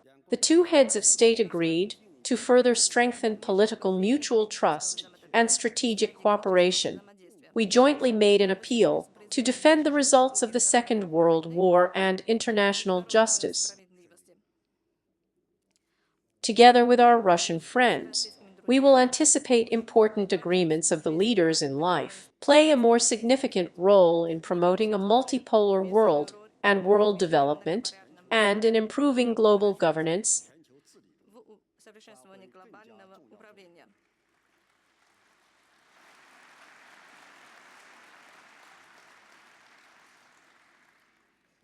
We need to comprehensively increase the height, dimensions, strength of the Doska-Russian relationship, adhering to the general direction of cooperation. We should, on the basis of considerations of the initiative of one battle of the Soviet booty seas, to form an interconnected structure of cooperation with high standards, to effectively use the advantages of the resource base and the complementary structure of production of China and Russia, to expand high-quality mutually beneficial cooperation in such areas as the economy of tactics, energy, agriculture, aviation, space and artificial intelligence, and others, continuously deviate the material basis for comprehensive strategic cooperation for the benefit of the peoples of our countries. It is important to maintain the only coordination on multilateral platforms, including promoting the strengthening of the SCO and BRICS, to promote the bright moment of the Global South in global governance, in the interests of forming a more just,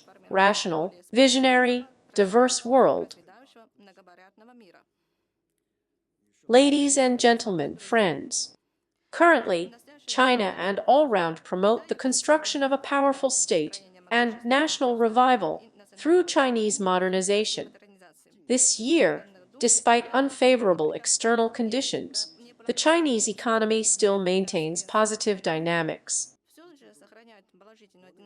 GDP growth for the first quarter was 5 and 4%, and according to this indicator, China is ranked among the world's leading economies. I would especially like to note the steady growth in the form of China's foreign trade in very difficult conditions, which demonstrates the enormous vitality and strength of the economy around the world. We will intensively promote a more active macroeconomic policy aimed at supporting business employment, as well as stabilizing market expectations. Promote unpredictable and high-quality development in response to the unpredictability, extreme variability of the external reasonable. Promote the sustainable expansion of the Chinese economy, no matter how the situation has changed. The door of China's openness will swing open. The pool is wider. We are steadily promoting high-level openness, including in the boom and its institutionalization, in the interests of creating a better business climate based on market, legal, and international principles. We will be glad to welcome them to business from all over the world in China. We are ready to share with you the difficulties of Chinese modernization and development. The path of the multipolarity of the world will be sought, but it promises us a bright future. I urge everyone to be guided by universal values and jointly open up wonderful prospects for a multipolar world. Thank you for your attention.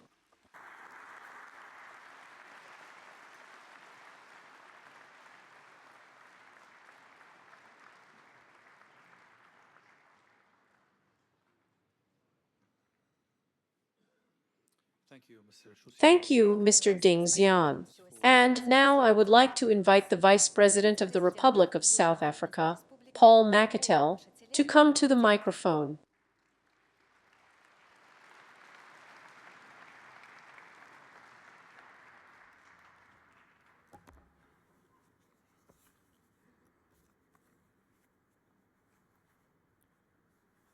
Your Excellency, President Vladimir Putin. Your Excellency Vladimir Vladimirovich Putin, President of the Russian Federation. Esteemed heads of state, Dear heads of state present at this session. Your Excellency, Prabowo Your Excellency the President of Indonesia, Mr. Prabowo Subianto. Highness Sheikh His Majesty Sheikh Nasser bin Hamad Al Khalifa, representatives of His Majesty the King of Bahrain for Humanitarian Affairs and Youth Affairs, His Excellency, Deputy Premier of the State Council of the People's Republic of China Odin Suxiang, Заместитель премьера Государственного совета Китайской Народной Республики Дин Сюэсян. distinguished ministers and deputy Dear Ministers and Deputy Ministers, representatives of the Diplomatic Corps, representatives of the business community, dear colleagues, ladies and gentlemen, I would like to begin by sending warm greetings first of all, let me convey to you the warmest greetings on behalf of the government of the Republic of South Africa, and especially from our President Cyril Ramaphosa, and, of course, all the people of the Republic of South Africa. now in its 20th year. This forum has been held for the 28th time, and, of course, the PMF remains a recognized platform for global dialogue on economic cooperation, investment, innovation, and inclusive growth. И обеспечению инклюзивного роста. An honor to be given That is why it is a great honor for me to have the opportunity to address such a respectful gathering of colleagues here at the St. Petersburg International Economic Forum. I would like to share with you our vision for a more inclusive, sustainable, and prosperous world. Устойчивого и процветающего мира. 5 theme The theme of the forum this year is strengthening multipolarity for sustainable development. And choosing a topic is not only extremely timely, but is really central to where we are right now. Находимся прямо сейчас. assume that you will concur with me I think you will all agree with me that the concept of multipolarity is becoming more and more relevant, especially within the current geopolitical landscape. And this landscape is constantly changing. Ландшафта, а этот ландшафт постоянно меняется. cooperation And this requires our cooperation, dialogue, and respect for diversity among different countries in their quest to achieve common goals. В их стремлении добиться единых целей. government is certain in its The South African government is convinced that the adoption of the concept of multipolarity in turn will help us achieve the goal of sustainable development and economic well-being for all countries, regardless of their size. Стран, of their size. вне зависимости от их размера.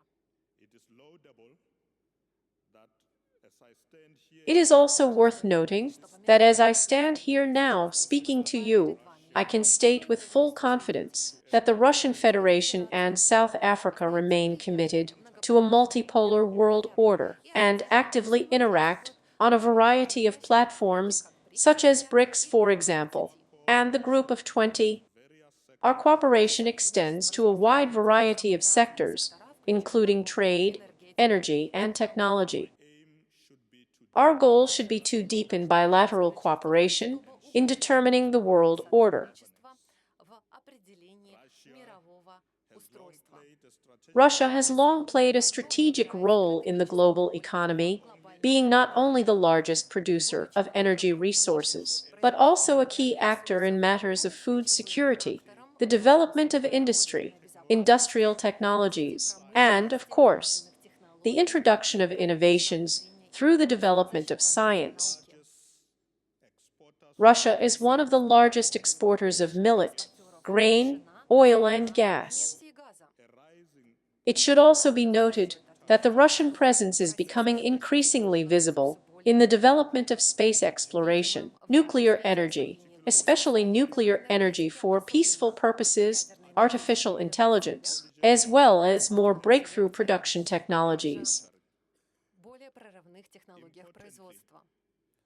It is worth noting that Russia is very carefully concentrating on the region of Southeast Asia, Latin America, and the Middle East. Латинской Америки и Ближнего Востока. This is how we see the emergence of new trade routes and new corridors, which, among other things, are used both for commercial cooperation and for joint development purposes. This reconfiguration, in turn, is part of a larger trend. Более крупного тренда. First of all, this is a trend towards the emergence of a new multipolar architecture. Despite the serious challenges we face in terms of geopolitical tensions, sanctions, and fragmentation of the financial system, Russia has been able to demonstrate resilience. Россия смогла продемонстрировать стойкость. Russia, fertile, continues to develop deep integration within the framework of the Eurasian Economic Union. Russia is actively expanding its partnerships within the framework, as well as strengthening bilateral and multilateral formats in every possible way, primarily with developing economies. Our country, South Africa, as well as many others, face a variety of numerous challenges on the way of its development. Вызовами на пути своего развития. It is in this way that we can feel unity, our belonging to society, К обществу. and this aspect is in many ways a challenge, especially given the history of our country, the history of apartheid. Апартеида. And at the same time, we continue to struggle with persistent economic inequality. Nevertheless, we remain committed to our goals and objectives. We are committed to diversity, and thanks to this, we have been able to achieve a lot. We have achieved a lot in the fight against poverty, inequality, and the creation of a more equal society. We recognize that sustainable development is more than just economic progress. Просто экономический прогресс. We must understand that, first of all, it is an opportunity to provide opportunities to all our citizens. This is an opportunity to thrive and contribute to the development of society. As we look into the future, we understand that the importance of the Global South in determining the international economy and the international agenda is simply impossible to dispute, Оспаривать просто невозможно. especially Africa. It is rapidly becoming a new center of global growth. Центром глобального роста. It is expected that the population of Africa will exceed 2.5 billion people by the 2050th year. At the same time, we are seeing the growth of the middle class, as well as, of course, a very young population, which brings obvious dividends. Thus, our continent has the potential to contribute to more rapid industrialization, digital transformation, as well as sustainable development. Africa is not looking for any handouts. On the contrary, Africa is looking for partnerships based on equality. Africa seeks equal access to markets, capital markets, knowledge, and technology. It is in this respect that such global platforms as the St. Petersburg International Economic Forum are becoming particularly important for us. At the same time, the Global South constantly demands that its voice be heard. Постоянно требует, чтобы его голос был слышен. The Global South has a say in determining the global financial and trading system, and our global appeal is very clear. Очень ясен. Of course, it is impossible to dictate any global conditions. The global world order can only be created together. Africa and the countries of the Global South are not ready and cannot act as some kind of passive parties that accept aid or investment. We are active architects defining a new, multipolar, and fairer world order. Более справедливый Ladies and gentlemen, the St. Petersburg International Economic Forum has been developing for many years. It started as primarily a Russian platform, and now it has grown into truly global forums where representatives of various countries, heads of government of countries, companies, and the global business community meet. It can be said that the St. Petersburg International Economic Forum provides space, among other things, for developing economies, giving them the opportunity to define a new economic discourse, define and develop joint rules, as well as discuss their development priorities. In this regard, South Africa supports a more inclusive approach, in which the voices of the global South are heard. And we are seeing this clearly in the framework of the St. Petersburg International Economic Forum. We support a more active participation and presence of delegates from the African continent, Latin America, and Asia. It is extremely important for us that the PMF is a forum that is not only actively developing, but, among other things, allows us to ensure that our strategic interests are visible, that developing economies can express themselves and their needs. The St. Petersburg International Economic Forum is unique as a platform, unique in its capabilities, which make it possible to overcome any geopolitical gaps. And, above all, they allow us to say something beyond the traditional narratives that are heard everywhere. The PMF is a place where the diversity of political systems and economic arrangements is recognized and allows us to find common ground for promoting innovation and ensuring sustainable development. In the era of increasing cookery, the St. Petersburg International Economic Forum is a key platform that gives us the opportunity to develop cooperation based on the principles of a pragmatic approach. And the Republic of South Africa is ready to make its contribution to the promotion of cooperation between the countries, so that it is mutually beneficial cooperation. We believe in a more equal, peaceful world order. We believe that this is possible through cooperation. This year, South Africa had the honor to chair the 20 Forum. The priorities chosen by South Africa primarily include ensuring the sustainability of the debt situation, global reforms of the financial system, access to technology, as well as an inclusive economic recovery. In this way, we ensure the representation of the African continent in the global decision-making process. Among other things, we are talking about the full integration of the African Union into the G20 Forum. We are also working to ensure that global economic policy is consistent with the goals and objectives of the African Agenda until the 2036 year. The African Union is interested in sustainable development and growth. In this way, we are promoting industrialization, greater connectivity, regional integration, as well as a free trade area within the African continent.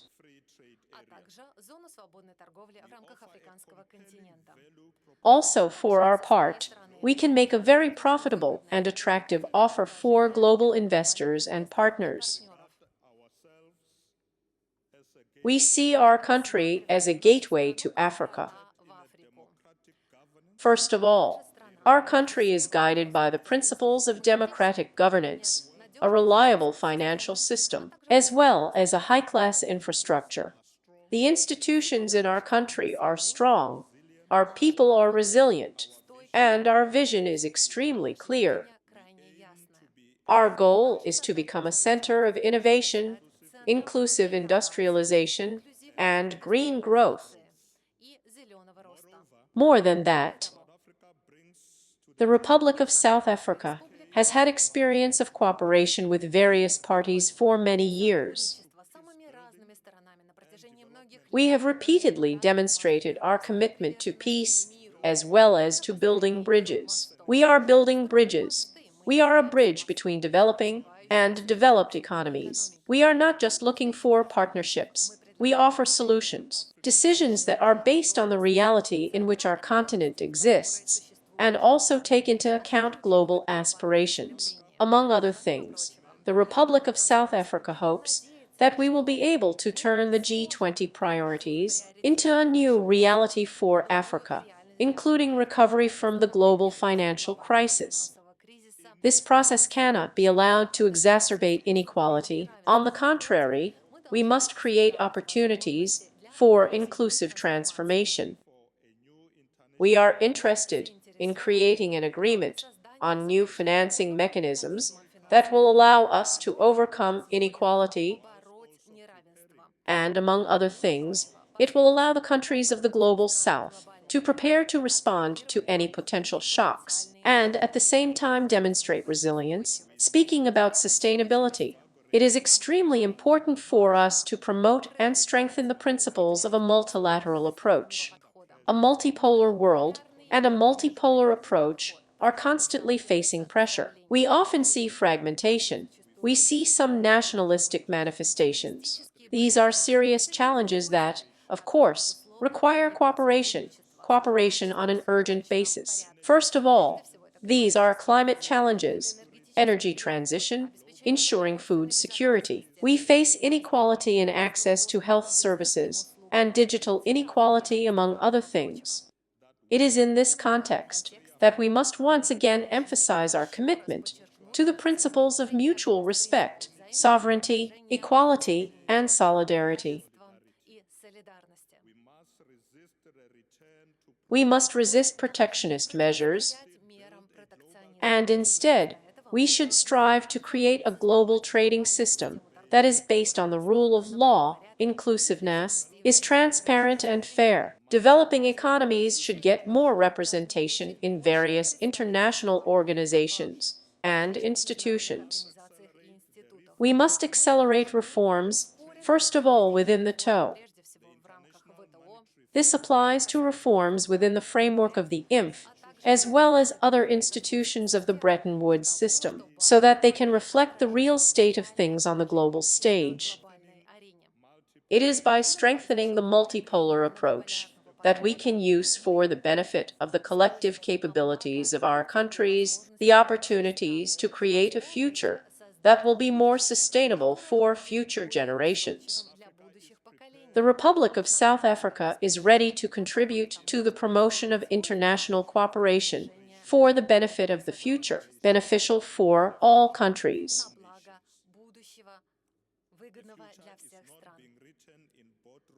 After all, the future is not determined only somewhere in the big halls in the West. First of all, the future is determined in the developing megacities of the African continent. These are new emerging transport corridors in Southeast Asia. This is, of course, the dynamic development of Latin America and, of course, energy, agriculture, and the active development of science in Eurasia. And the St. Petersburg International Economic Forum is one of the few global platforms that remains at our disposal, where we can really shape the future through dialogue. So let's not miss this unique opportunity. Let's invest in partnerships that ensure equality and take into account our mutual interests. Let's work together to ensure sustainable growth. And the Republic of South Africa is ready to cooperate with all partners present here in order to create together a new era of cooperation, shared prosperity, as well as the desire for peace, sustainable peace. Thank you very much.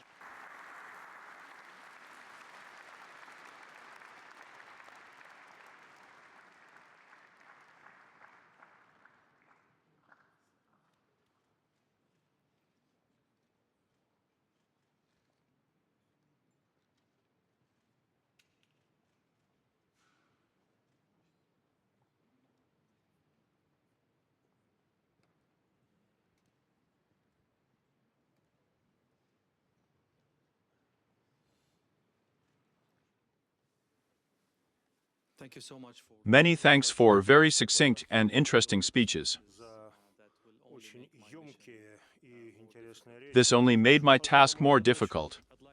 I would like to start with a question to President Putin. Президенту Путину.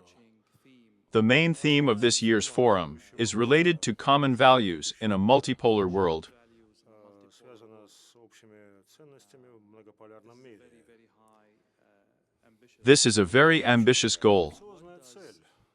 Please tell me, what does Russia bring from its country to solve this problem? Со своей стороны для решения этой задачи.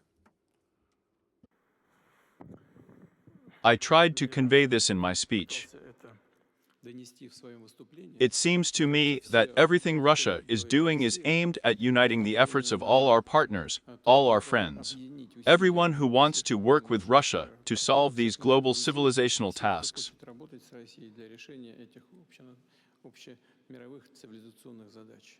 And first of all, we strive to ensure that the development of the world is balanced, that this development meets the interests of as many countries as possible, and that a multipolar world order is formed in which participants in international communication agree among themselves. Develop tools that would allow finding solutions even in very difficult conditions, but such as which would benefit everyone, and not individual, separate groups, an association, or a military or economic bloc. Решения даже в очень сложных условиях, но такие, которые бы пошли на пользу всем, а не отдельным группировкам, объединениям, либо военным или экономическим блокам. In my opinion, our meeting today, our event today, which, as you know, is also organized by Russia, is dedicated to this very goal. Тоже, как известно, организует Россия, посвящена именно этой цели.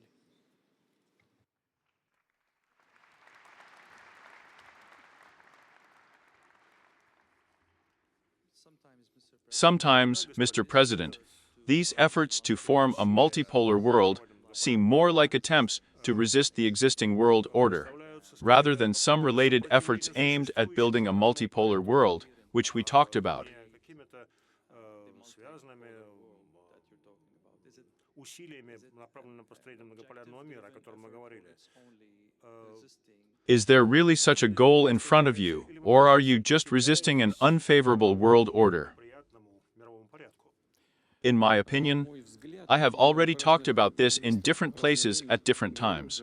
Changes happen regardless of whether we will contribute to these changes or not. Им способствовать этим изменениям или нет. These are objective trends in world development. Тенденции мирового развития. When I spoke, I also said it, and I have already said it many times. By the way, I also said at the St. Petersburg Forum last year that changes in the world are taking place of a fundamental nature, due to the fact that new economic leaders are emerging. Новые экономические лидеры. Look, over the previous years, how the share of the so-called Big Seven in the global economy has decreased. Вот так называемой большой семерки в мировой экономике. It also decreases from year to year, and how the share of those countries that have united within the framework of BRICS is growing.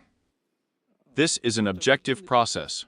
He is not even connected with any, Какими-то with some clashes, with some acute and armed conflicts in the world. какими-то острыми вооруженными конфликтами. It has been going on 4 decades.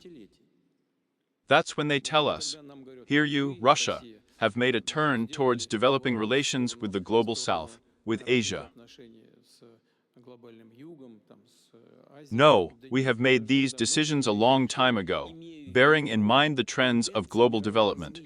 They are objective in nature. И And now our colleague from the Republic of South Africa said that 2.5 billion people will be in Africa. But this, you know, is a medical fact.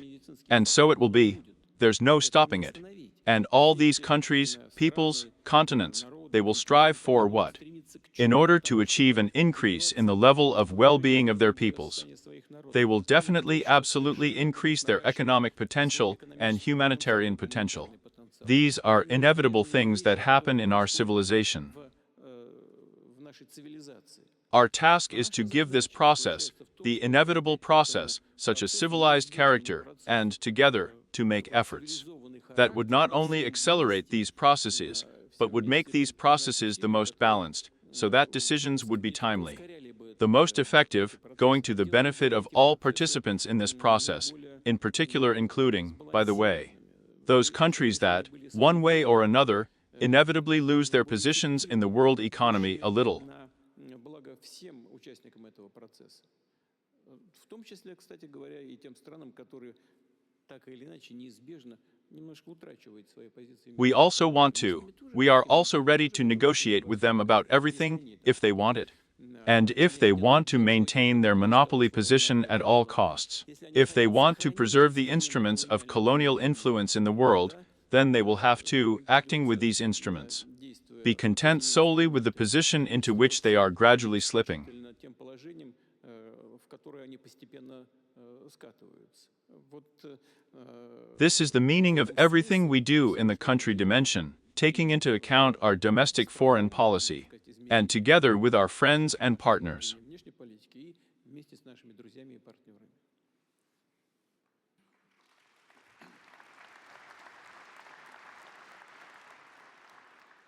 And obviously they have It is obvious that they have the tools to undermine the processes you mentioned. У них для того, чтобы подорвать те процессы, которые вы говорите, That I would like to address the President of the Republic of Indonesia. правовая из Индонезии. Indonesia has always followed the middle path. line has always, as you mentioned in your speech, Шла по a non-aligned, э, been a non-aligned. среднему You have пути, always been a country that has not joined one group or another. But the world is getting more complicated. Are the Asian countries, the Asians countries, able to maintain this status of non-accession? Or they gradually lose perspective? Такой вариант они постепенно утрачивают в перспективе. Thank you very much. Well, I suppose that. Что Yes, it's not easy. But we intend to maintain the non-aligned status. намерены сохранить статус As I have already said, we respect all great countries, all our neighbors. великие страны, всех наших соседей. But we believe that the only way to achieve prosperity is to ensure cooperation, interaction, and peaceful coexistence. Сотрудничество, взаимодействие и мирное сосуществование Actually, this is what we are trying to achieve. достичь. We want to maintain good relations, and we want to convince all parties that the only way to move forward. And this is exactly what it is. Our planet is getting smaller and smaller. And the crises that occur, they lead us nowhere. Кризисы, которые происходят, они ведут нас в никуда. Confrontations lead us to a dead end. I am confident that we will be able to keep this path of not joining the prospect. Mr. Vice Premier of China, Mr. Deputy Premier of the State Council of China, China and the Russian Federation, together with other countries, are shaping this new world order. If you look at the situation, say, last year, gradually, the situation in relations between Moscow and Washington began to improve. Ситуация в взаимоотношениях между Москвой и Вашингтоном. Does it bother China? How do you view the future prospects for the development of relations between the leading powers of the world? Взаимоотношения между ведущими державами мира.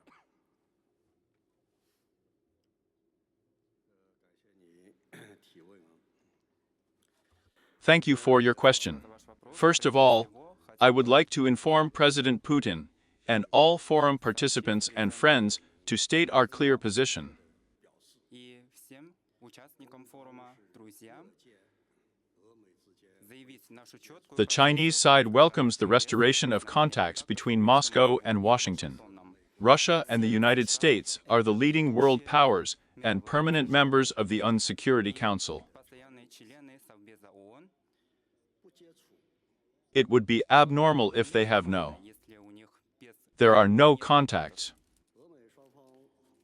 The establishment of contacts between Russia and the United States, the restoration of cooperation, is useful for the whole world, as it contributes to the stabilization of the international situation and the recovery of the world economy.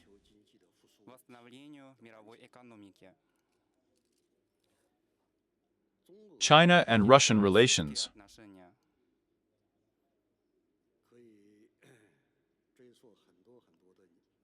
Our relationship has its roots in the distant past. Корнями в далекое прошлое. China and Russia are the largest neighbors. Соседи. Friendly cooperation between our countries is developing very successfully. Между нашими странами развивается очень успешно. It is based on, in principle, mutual rollouts.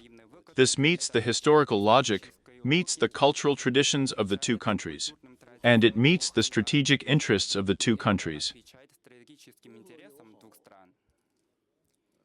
The Chinese-Russian friendship is not influenced from the outside, and our friendship is not directed against any third country. Направлено против какой-либо третьей страны.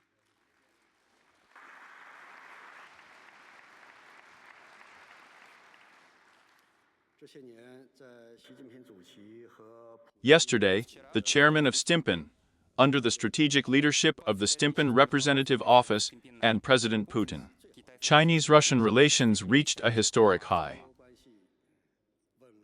Sino-Russian relations are as solid as a rock, they are indestructible. Нерушимые.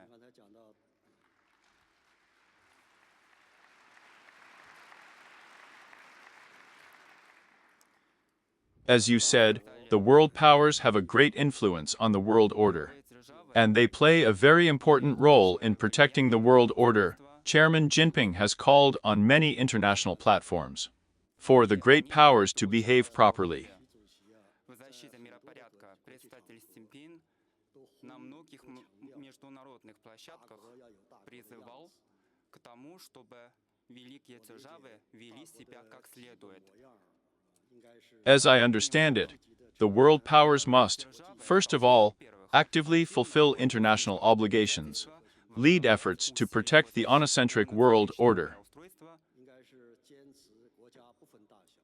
This is to adhere to the principle of sovereign equality of states, even if they are large or small, and to protect international justice and equality, keep their promise, abandon hypocrisy, and contribute to increasing predictability in this world. Обещания, отказаться от лицемерия и содействовать повышению предсказуемости в этом мире. China is a responsible world power that steadily serves as a stabilizing factor in the face of global upheavals. В условиях глобальных потрясений мы We are ready to work with all countries to promote prosperity around the world. действовать к процветанию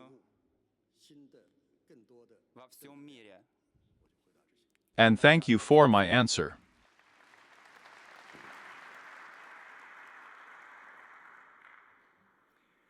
Thank you so much. Thank you very much. Nasser, Bahrain is a very unique. Shanasar, Bahrain is a unique country.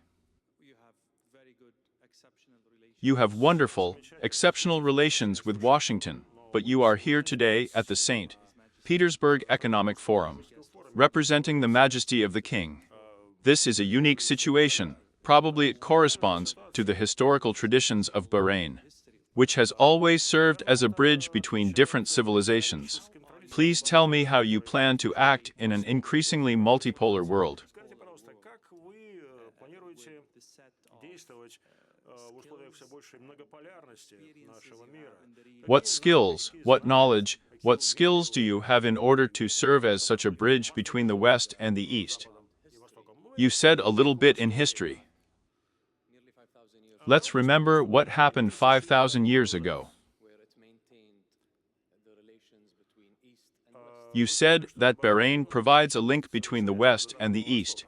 You know, I believe that Bahrain, taking into account our geographical position in the region, and taking into account what we are doing in the world, we actually have no choice but to build a bridge between East and West. Мостом между Востоком и Западом. Yes, we have no choice. We must follow our wise leadership, not only on the scale of Bahrain, but also on the scale of the entire region. В масштабах Бахрейна, но и в масштабах всего региона. by single issue alliance is I do not get my nation, we do not get our region sucked into wars. First of all, we consider the most important thing that we do not allow our country to be drawn into any conflicts, into any wars. в какие-то конфликты, в какие-то войны. And we talk about it all the time. Говорим об этом постоянно. And the most important thing is how do we form such relationships? How do we maintain these relationships? Меняем эти отношения. How do we strive to ensure a better future? I have always said that the past is not better than the present, but I am sure that the future will be better than the present. That's actually what we do. We are watching Russia move forward under the brilliant leadership of His Excellency President Vladimir Putin. Руководством происходительства президента Владимира Путина We see that he has a long strategic vision. у него имеется долгое стратегическое видение. Он He knows where he is leading his country. We do the same thing. We always talk about it. We are working in the interests of the next generation, the next generation.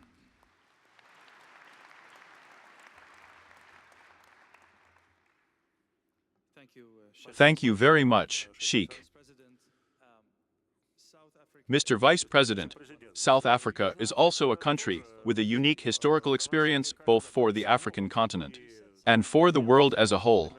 You said something very interesting about the fact that the St. Petersburg Economic Forum remains one of the small platforms where you can discuss geopolitics, where geoeconomic relations are being formed, where the possibility of dialogue remains. This is a very interesting and valuable conclusion.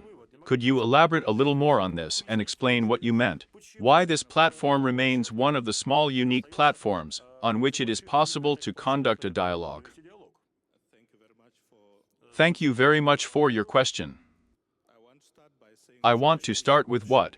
I think we should thank President Putin for his wonderful, brilliant leadership. за его замечательное блестящее руководство.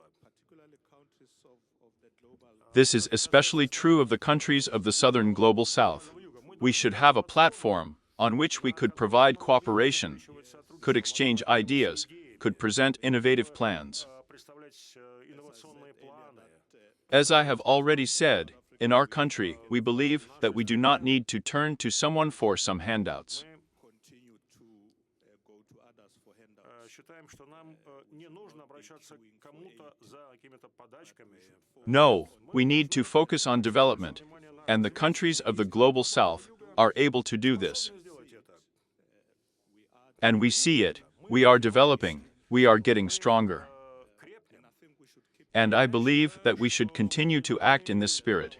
Продолжать действовать именно в таком духе. The St. Petersburg International Economic Forum is a wonderful platform, and I thank President Putin for his leadership. Его руководство. We are with you.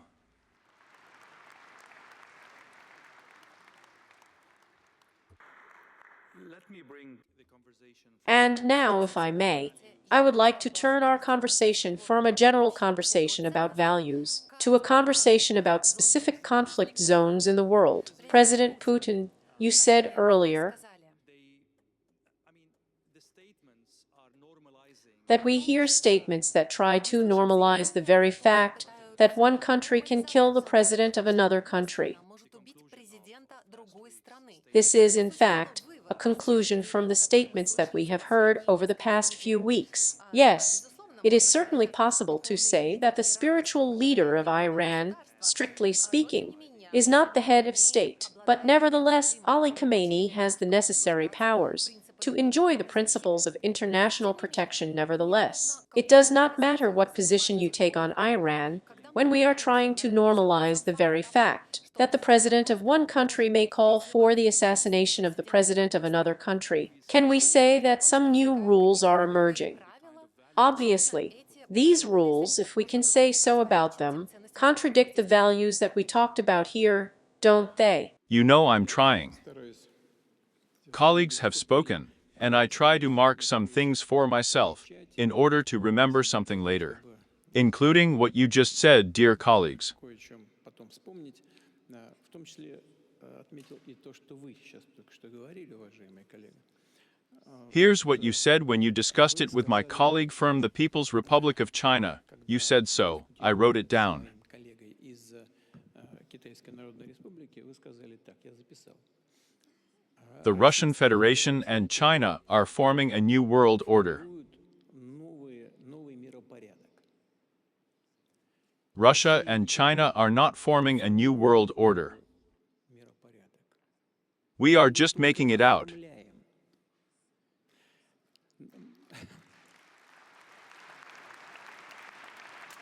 A new world order arises naturally. Возникает естественным образом. It's like the sunrise. Потому что восход солнца. There's no getting away from it. And we are.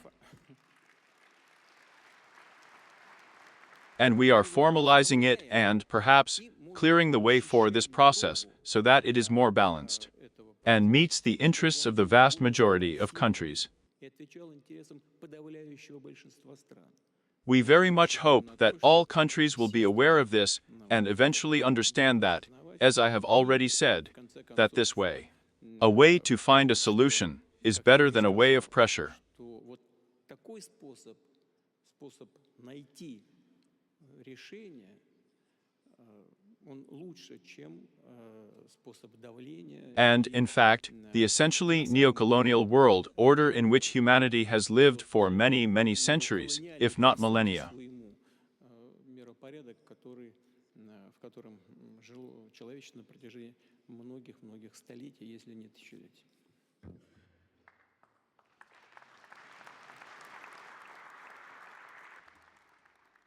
Would you allow, Mr. President? If you allow me, Mr. President, I would like to return to my first question regarding the normalization of this kind of rhetoric. When the president of one country allows the assassination of the president of another country, in the event of a conflict between Iran and Israel, it seems that those who are trying to define new values in this way are certainly not the global South. It is certainly not China. It is not Russia. Is it Israel that suits you?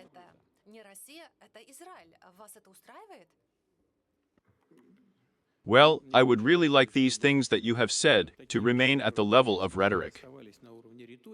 But I would ask you to clarify the question, what do you mean about Israel? What I'm trying to say is that the new values seem to be following right now. First of all, one country dictates the rules to another country regarding who has the right to enrich uranium and who does not. One country allows itself to say that it has the right to kill the president of another country. Is there any way to justify or protect these values? I do not see any novelty here. First of all, there is nothing new here either. And secondly, the Russian Federation has always, I want to emphasize this, advocated ensuring the security of each country without compromising the security of the other. This is our principled approach.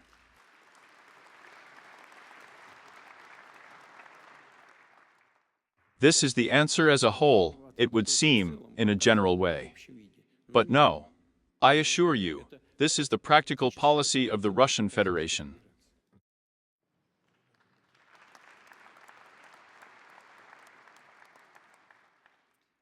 Allow me for a very If I may, I will ask you a very direct question about the current situation. Donald Trump is trying to achieve what he calls the unconditional surrender of Iran in terms of its nuclear program. As the president of Russia, are you looking for unconditional surrender on the part of Vladimir Zelensky? Isn't this the same situation? Firstly, this situation is not the same, but fundamentally different. And secondly, we are not seeking capitulation from Ukraine. We insist on recognizing the realities that have developed on Earth. Реалии, которые сложились на Земле.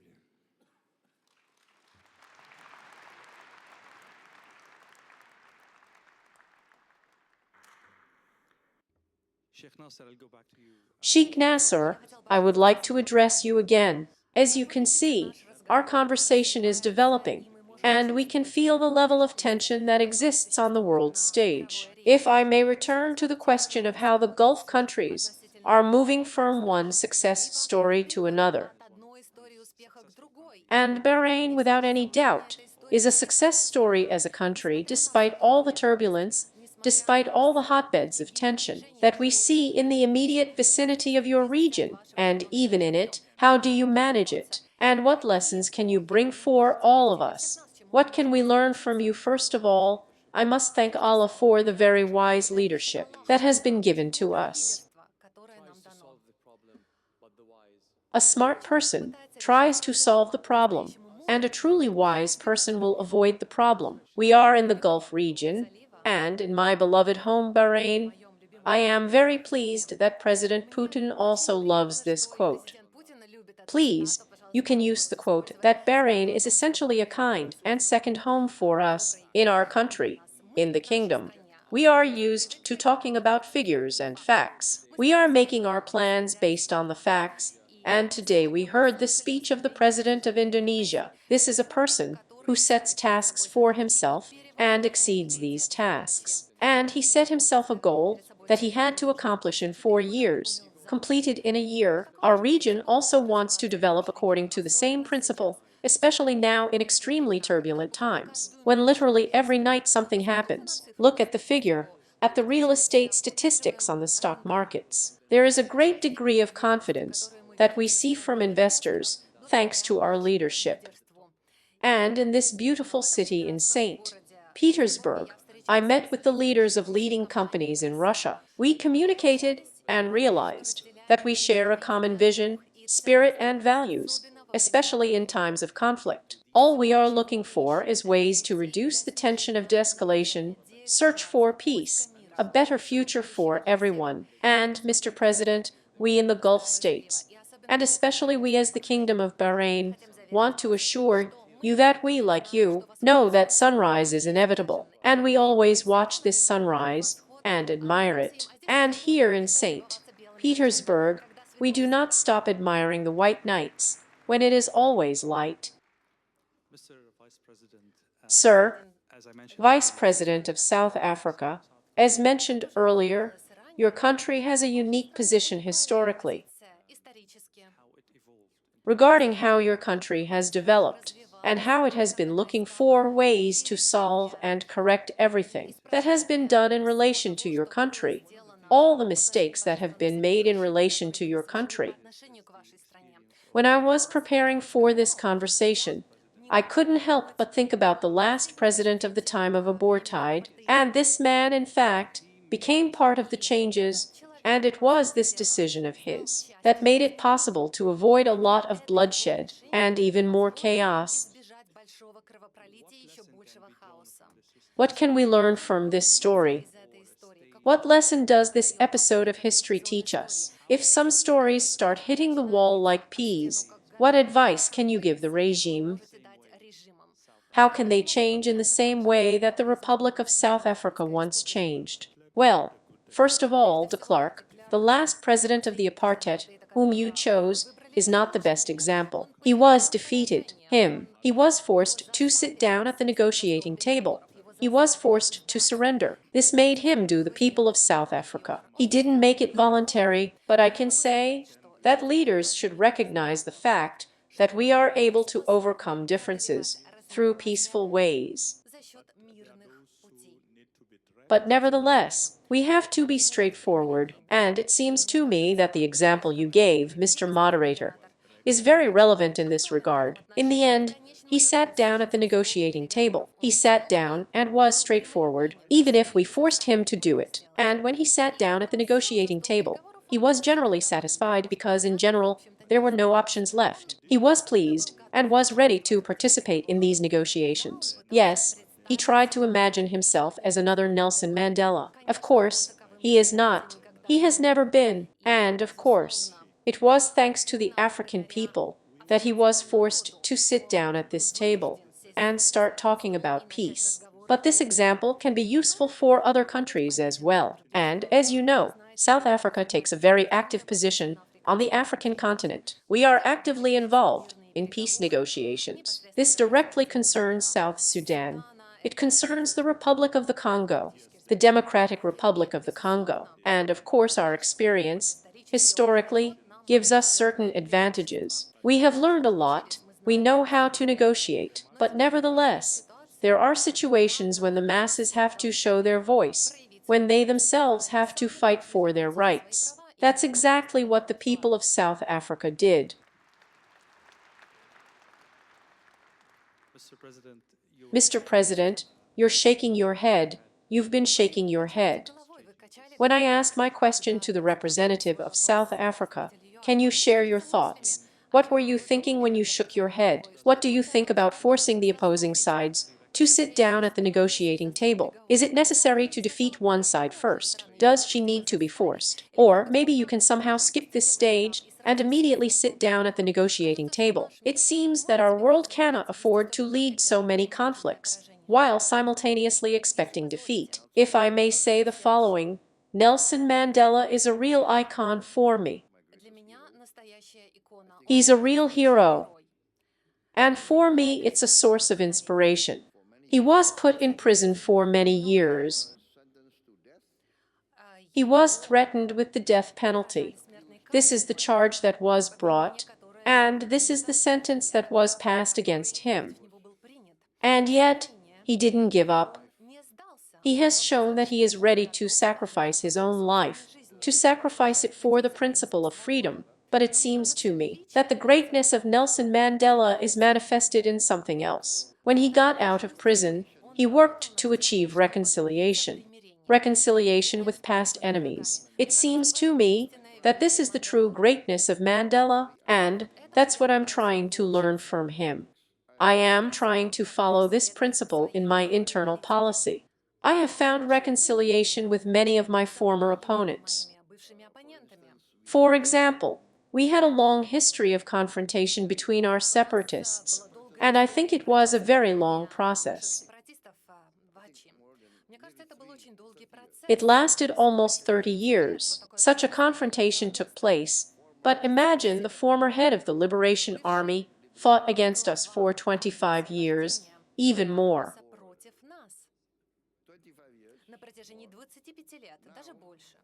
And now this man has joined my party. Now he is a member of my political party. Now he is the governor of this region, and I am the president of Indonesia. And I think this clearly shows that enemies in the past can find peace in the future and in the present. For me, this is the main lesson of Nelson Mandela, and I want to say the following. I am a former soldier, and as a seasoned soldier, I really know the value of peace. I know how valuable peace and reconciliation are, and being a soldier in the past, I always have. Always. Both in the past and now. I have always chosen the path of negotiations. Negotiations, negotiations, negotiations again. It's better to talk than to kill each other. And this is my deep conviction. This is my position. Always, always look for a conversation. Try to negotiate. President Putin, if I may, a more practical question regarding the current crisis in the Middle East. A little later, we will talk about Ukraine, but now I would like to ask a question about the crisis in the Middle East. It concerns geopolitics, it concerns energy markets, and has consequences that go far beyond the region and the immediate parties involved in it. Can we say that this is a certain tests as to how the Global South can help counter this situation? Maybe the countries of the Global South are able to unite, join hands, and offer some kind of vision for resolving the conflict, and offer a solution that can be acceptable to both sides. Maybe this will avoid bloodshed. Maybe this is some kind of test that we need in order to accept it, in order to try to create the necessary political weight. Yes, I think it is quite possible, and practice is such that real life is such that many countries in the region have somewhat complicated, and in some ways stable relations with both sides, both with Israel and with Iran.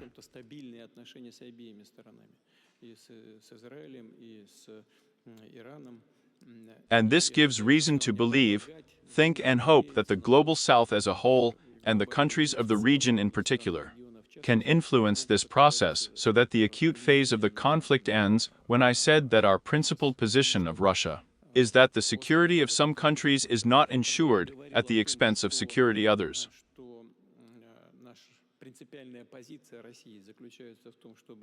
безопасности одних стран не обеспечилась за счет безопасности других, Here, I'm not going to go into details right now. детали We all understand what it's about. The enrichment of uranium and Iran on the one hand, its right to this. Its right to a peaceful atom for nuclear energy on the other hand is what Israel insists on, ensuring its security. с другой стороны, то, на чем настаивает Израиль, обеспечение его безопасности. It is definitely possible to find acceptable solutions here, in my opinion, for both one and another country. And the countries of the global south, and especially the countries of the region, can certainly have a positive impact on this process, on the search for this solution. In my opinion, there is such a solution.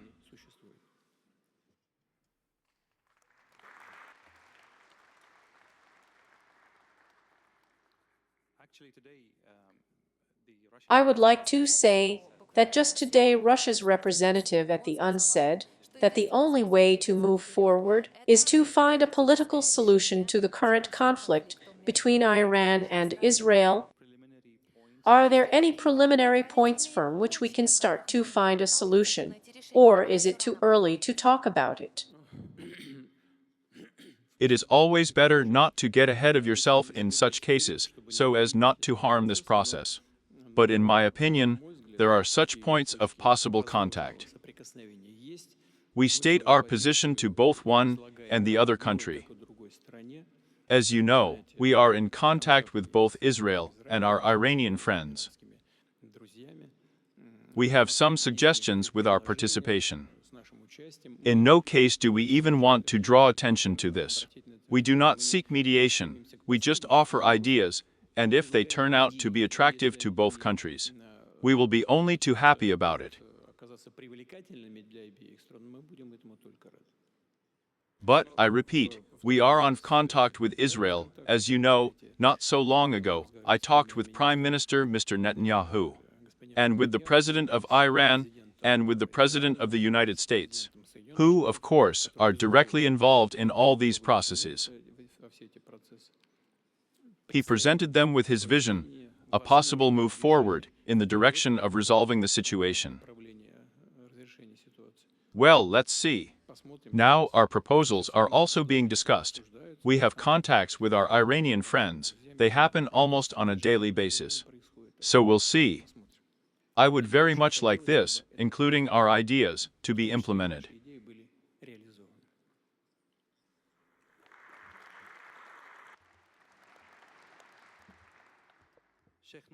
Sheikh Nasser, during the king's visit to Moscow, he openly spoke about the role of the Russian Federation in promoting peace in the Middle East. Российской Федерации в поддержании мира на Ближнем Востоке.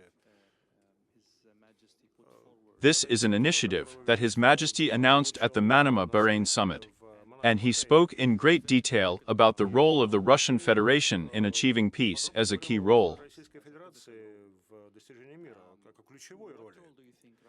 What role do you think Russia can play now in the current crisis?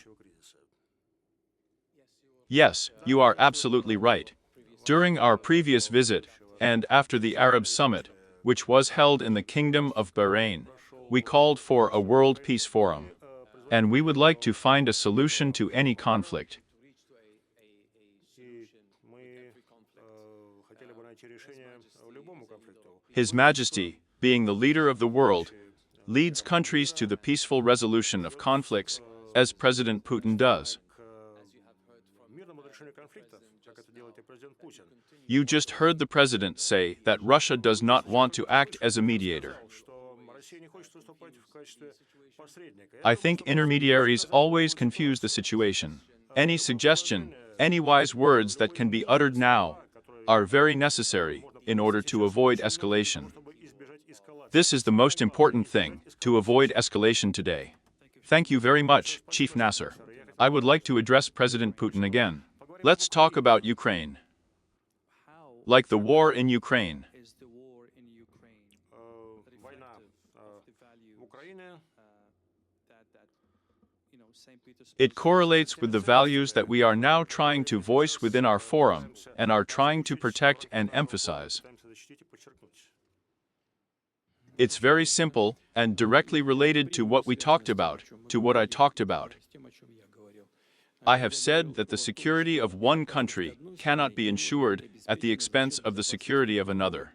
Since the end of the 90s, since the beginning of the 90s, and for decades, we have been told that there will never, under any circumstances, be an expansion of NATO to the east. After that, we had 5 waves of expansion, we can say 6 already, and despite all our calls not to do this, all our calls were ignored. Несмотря на все наши призывы этого не делать, все наши призывы были игнорированы. The first, and these are certainly the rudiments of the old, if not to say the ancient neocolonial policy, well, in a certain steps, modernized under modern realities, but nevertheless these are actions from a position of strength, that neglect the interests of the Russian Federation. This is generally global. As for Ukraine, this is also an action from a position of strength of everything that happened there. What do I mean by that? This is a bloody, unconstitutional coup in Ukraine. What is this? This is also an action from a position of strength. And the former US administration directly said that it had spent billions of dollars on this coup without hesitation. Publicly said about it. And our actions were aimed at protecting the part of the population that considered itself vitally, spiritually connected with Russia, with Russian culture and people, meaning people living in Crimea, and then our attempts to resolve the situation in the southeast of Ukraine, in Donetsk, in Lugansk. We have made these attempts. However, again, acting from a position of strength, our ideological opponents, in this case, can be said to have tried to resolve this issue again by armed means, deploying military operations in Donetsk, Lugansk, and the Donbas. It was not we who launched the fighting, but after the coup was carried out. And part of the population of Ukraine in the southeast of the country did not recognize the results of this coup, and did not recognize the power of the conspirators and the persons who committed this coup.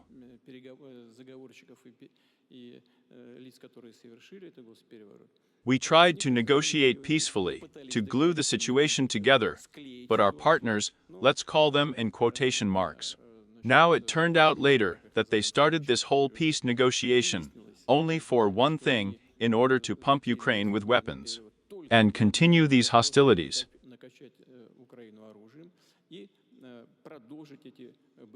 In the end, it forced us to recognize the independence of these republics of Lugansk and Donetsk.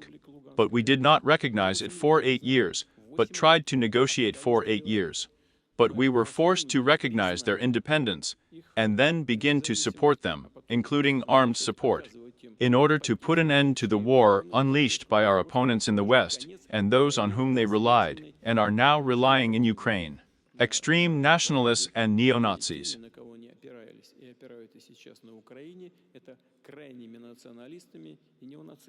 That's why everything connected with what is happening, with the tragedy that is happening in Ukraine, is not the result of our work.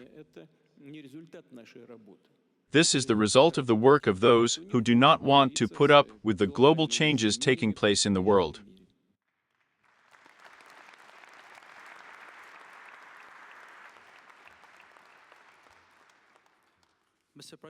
Mr. President, I cannot question what you have just said. Let's assume that this is a basic position reflecting the real state of affairs. But your army is moving on.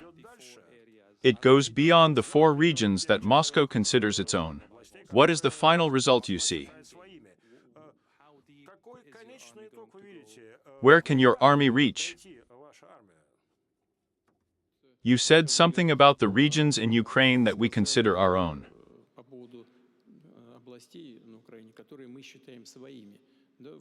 I have said many times that I consider the Russian and Ukrainian people to be one people in fact. In this sense, the whole of Ukraine is ours.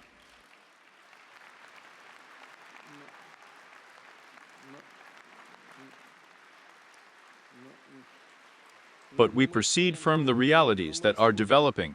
Of course, there are many people in the neighboring country who seek to ensure their sovereignty, independence, and God grant health. And, by the way, we have never questioned the right of the Ukrainian people to independence and sovereignty.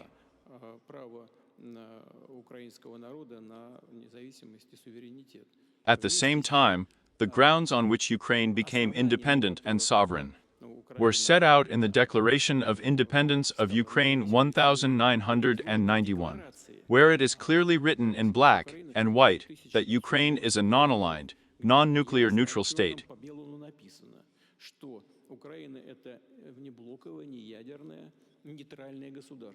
It would be nice to return to these fundamental values on which Ukraine gained its independence and sovereignty. This is the first one. Secondly, from the very beginning, when the conflict had already acquired such an acute hot character, we proposed to the then Ukrainian leadership to immediately stop all conflicts, withdraw their troops from those territories where people do not want to live as part of Ukraine, where anti-state unconstitutional coups are taking place, but want to live either independently and in as part of the Russian state.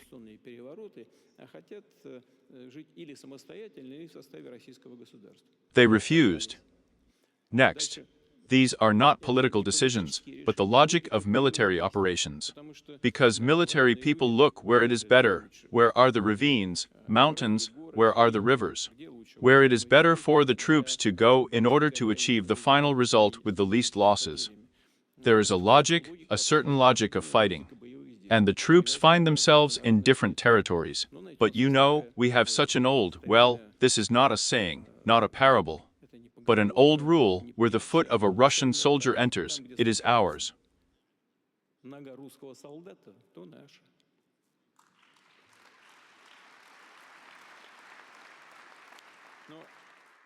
But I don't want, to make it look like this militarists. But in fact, we offered at every stage of the events that are taking place, so I want to emphasize this, so that you understand this is what I will say the absolute true truth. At each stage, we offered those with whom we were in contact in Ukraine to stop and said let's negotiate better now. Because this logic of the development of purely military actions can lead to the fact that your situation will worsen. And then we will have to negotiate with you from other, worse positions for you. It happened several times. I'm not going to go into details now. The witnesses of this, and our proposals to stop, are current politicians from other countries who, thank God, are alive and well, but when we offered something, they left Moscow for Kiev, and then they tell us that we are agents of the Kremlin, so we are washing our hands of everything. We will not get involved in this anymore. That is, every time we heard no. And we say, come on, it's going to get worse now. No. And why? But because those who are guided by the old neo-colonial principles, including, first of all in Europe, they thought that now they would profit at the expense of Russia, now they would crush, destroy, and receive some dividends from this.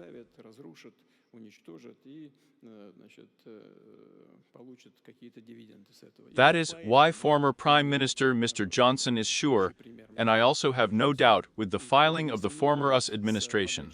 With the filing of Mr. Biden, he came to Ukraine and suggested that they not negotiate with Russia. And the agreement was already on the table. During the Istanbul talks, as I have already said, we reached almost a consensus on almost all issues. It remains only to put a point. I was ready then to meet with the current head of the regime, and put an end to it. No, it was necessary to come to Mr. Johnson for sure, absolutely with the support of the Biden administration acting at that time, and dissuade Ukraine from signing the agreements reached and trying to achieve a strategic defeat of Russia on the battlefield. So they have achieved to the point that the new territories are under our control. The Russian army is advancing in all directions on the entire line of contact every day. Look what they did.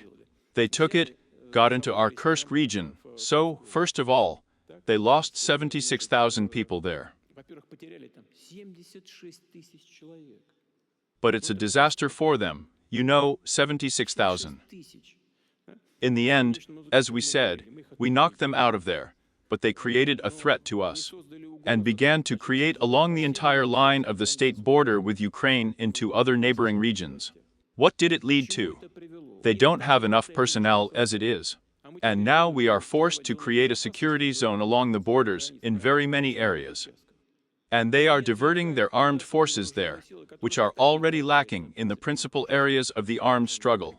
As I have already said, 47% of the staffing of combat units, 47 in total. In general, they are losing their combat readiness, so they have created with their own hands a line of contact for almost 2,000 kilometers. We had 2,000 there along the line of contact. And along the border, more threats have begun to be created for us. More than 1,000, in my opinion, 1,600 kilometers have pulled all their armed forces apart.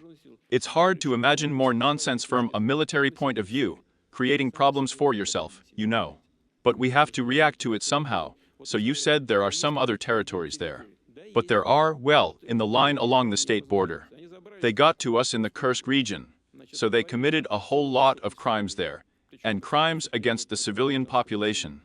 Well, it means that we identified them from there with great, huge losses for them. And now we are forced to create security zones along the border line because they are constantly attacking from there. And with the help of artillery, with the help of unmanned aerial vehicles. What is it? How deep? How deep is the security? Please tell me, what is the length of this security zone? In the Sumy region, the depth is somewhere from 10 to 12 kilometers. Somewhere there are 8, 10, 12 kilometers further. The city of Sumy is the regional center, but we do not have such a task to take away from our minds, but in principle. I do not rule it out. But what am I getting at? I mean, what is it? But why are we doing this? Because they pose a threat to us, constantly shelling the border territories. There you go. This is the result. There, in principle, absolutely, I think, illiterate, simply unjustified actions. The meaning and purpose was only in one thing, a political goal. To show that they can get something else from their sponsors from abroad. Well, we have already received almost $250 billion. No, not enough. And what else they still want? And half of them are also robbed, if they are more.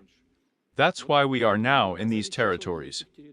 This is the logic of how the confrontation develops. And what does it consist of? The president. Thank you, Mr. President. I will come back to some aspects later. First of all, the nuclear aspects of what is happening in the world now. But I would like to invite other participants to the dialogue now. Indonesia, Bahrain, and South Africa are 3 countries that are actively expanding and deepening their relations with the Russian Federation. From what I understand, the current conflict, unfortunately, I hope I'm wrong, can continue for quite a long time. Please tell me how you plan to deal with the consequences of this conflict, perhaps with secondary sanctions, with the loss of political reputation in the world, with the pressure exerted on your allies.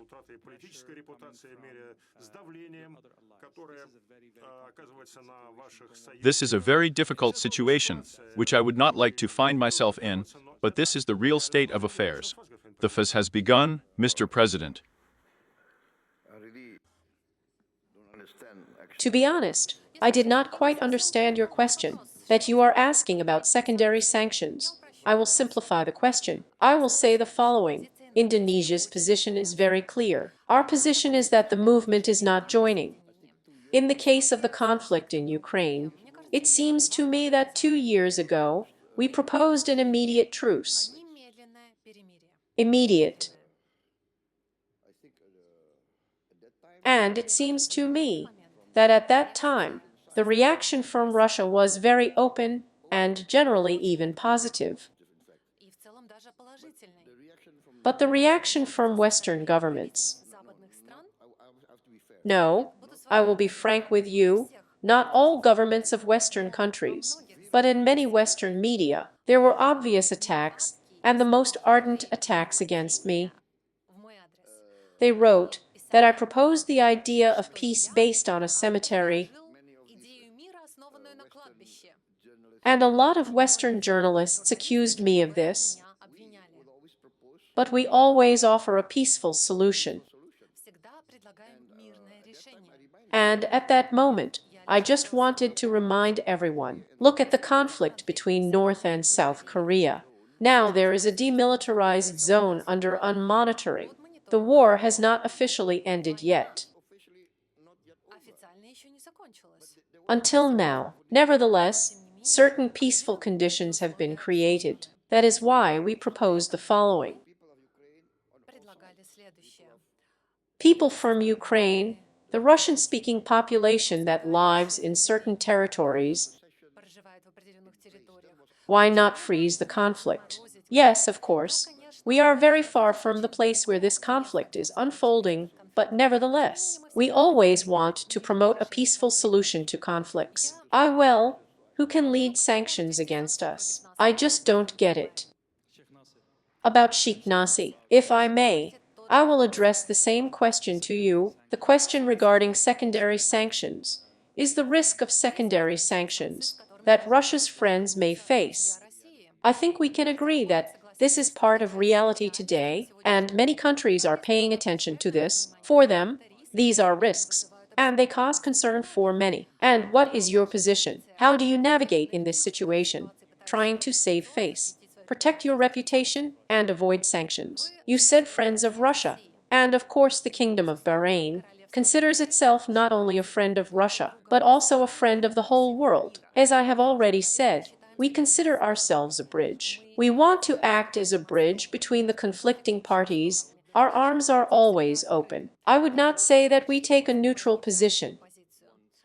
A neutral position means that we avoid joining a particular country. I see our mission differently. We seek peace, we promote peace, and we open our arms to meet peace. We want to see Bahrain as a place for peace talks, and under the wise leadership of His Highness, we always welcome peace efforts. And you, Mr. President, undoubtedly remember that we made a proposal and said that Bahrain is always open and will be happy to host peace talks whenever they happen. We will always be very happy to receive them on our territory. And if we succeed in achieving this, there is no doubt that we will all be certain beneficiaries of this situation, primarily because we will put the interests of peace above all, and whatever happens from the right, from the left center, or wherever it is, I don't see any sense in it. There will be no solution when someone has lost and someone has won. No one will come out of the situation victorious if we see that the whole world is burning in conflicts. What kind of vision of the world is this? We need to look at this situation precisely through the prism of finding a solution. It has to be a long-term solution. This should be a far-sighted strategy that will ensure and protect our economy and the future generation, and what our world will look like for the next generations.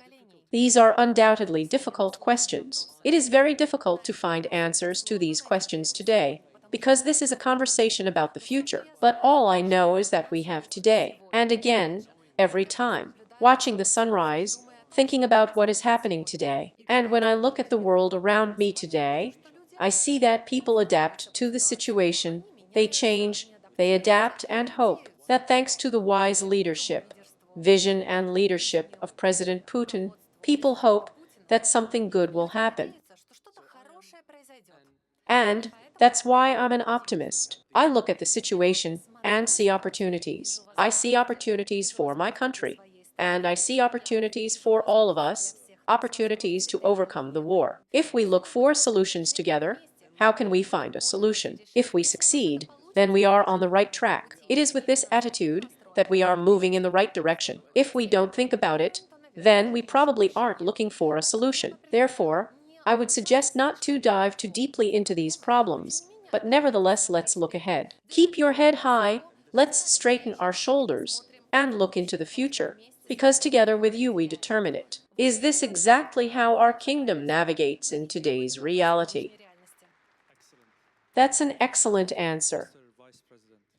Mr. Vice President of South Africa, if I may, the same question for you.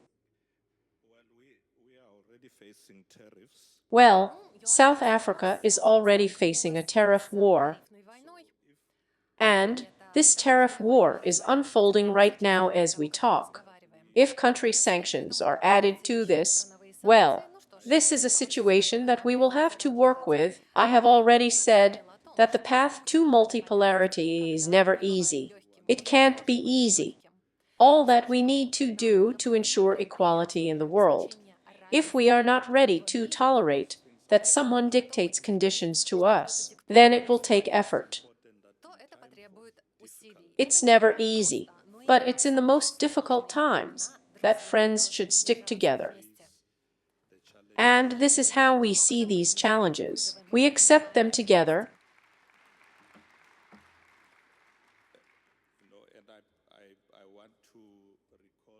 And in this regard, I would like to recall again the greatness of Nelson Mandela and how he behaved in the most difficult times. When someone tries to tell you why you are talking to this country, why you turned to this partner, we say nobody.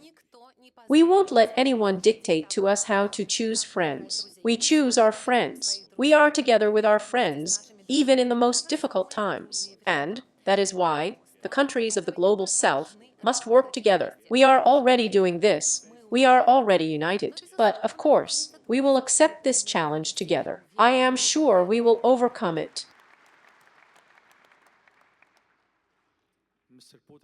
President Putin, are you satisfied with the answers of your colleagues? It seems to be yours. You're obviously pleased. Can you comment on the situation? You know, first of all, I had no doubt that this would happen. And not because someone wants to hurt someone,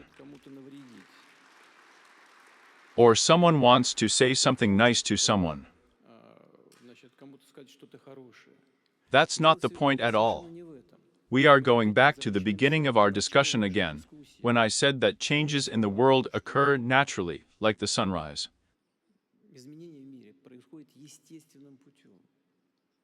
Do you understand?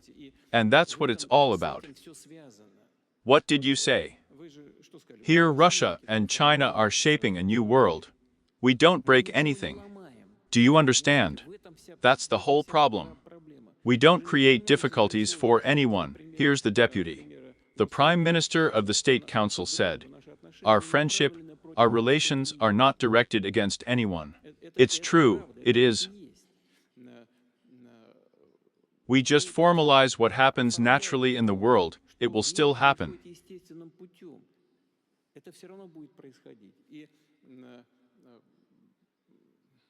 To bend under the pressure of those who want to keep the old rules, it means to stay somewhere behind and overcome all difficulties.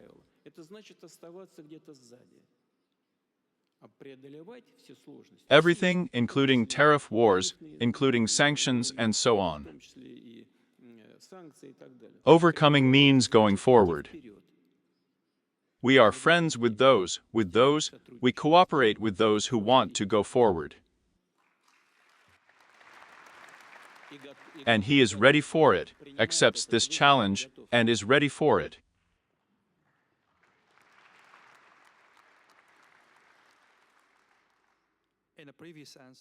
As part of your previous response to the question regarding Ukraine, you noted the nuclear aspect of this conflict.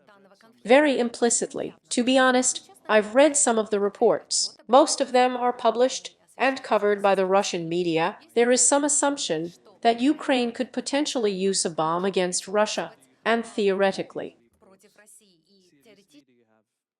and theoretically drop a dirty bomb on the territory of Russia. Do you think this is really likely and possible? First of all, it would be a colossal mistake on the part of those whom we call neo-Nazis on the territory of today's Ukraine. Maybe it would be their last mistake. Тех, кого мы называем неонацистами на территории сегодняшней Украины. Может быть, было бы их последней ошибкой.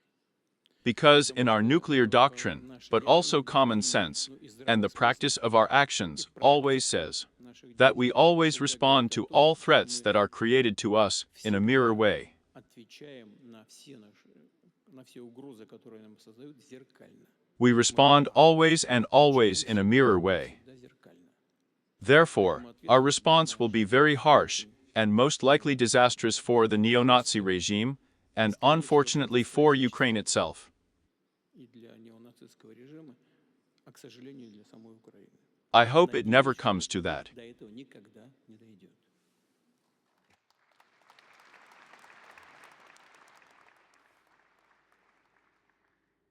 From the tone of your answer, From the tone of your answer, I can conclude that you take such reports seriously. Is there any evidence, maybe evidence collected by intelligence, that confirms this version? No, thank God, we have no confirmation of such intentions, but we proceed from the fact that someone in a sick imagination may have such ideas. I gave, in my opinion, an exhaustive answer to our possible reaction. Я дал, по-моему, исчерпывающий ответ на возможную нашу реакцию.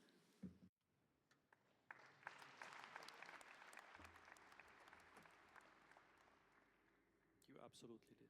Yes, absolutely. Talking about friendship, why We have recently talked about friendship and the friends of Russia represented in this discussion. I would like to address you first with South Africa, then the Kingdom of Bahrain, and then Indonesia, if colleagues from China want to respond. Then, the microphone is always open for you. The question is the following. Are you surprised that another friend of Russia, Iran, was attacked? подвергся атаке. And Russia has not taken any obvious steps to support this friend. Well, at least that's the narrative we can hear from the media. What is Russia's position on this conflict? And as friends of Russia, are you surprised? President Putin has already said that he is in touch and maintains contacts with representatives of Israel and also remains in touch with his counterpart from Iran. Остается на связи со своим визави из Ирана. And first of all, this is communication aimed at finding a solution. And we believe that this is the right and correct position in the current situation, so we are not surprised at all. On the contrary, we support this approach. The republic that I represent, South Africa, is first of all a country that is part of the non-accession movement.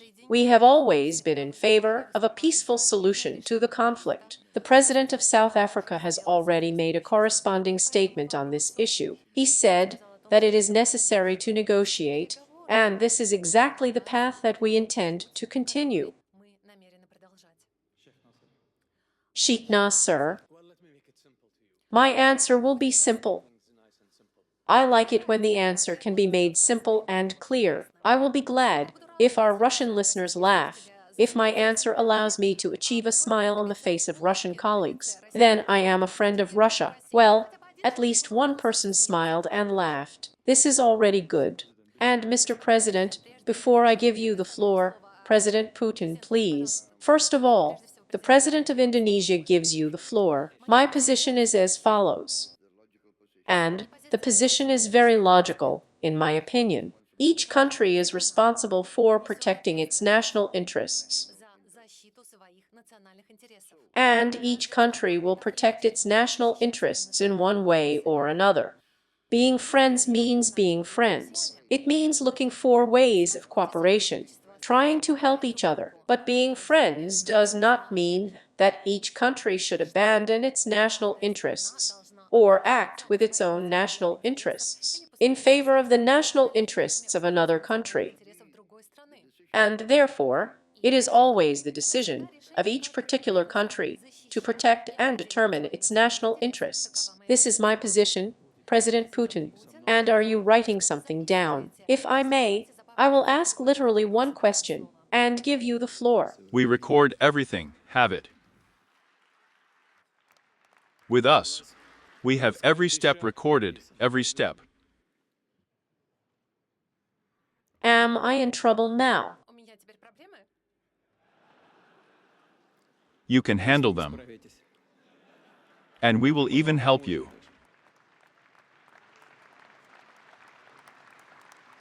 So, in Western media, All right. Western media often write the following, Следующее.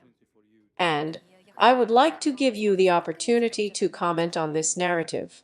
the Iran war is a good thing for Russia. They write that the war unleashed against Iran is good for Russia, and this is good because the attention is switched to another conflict.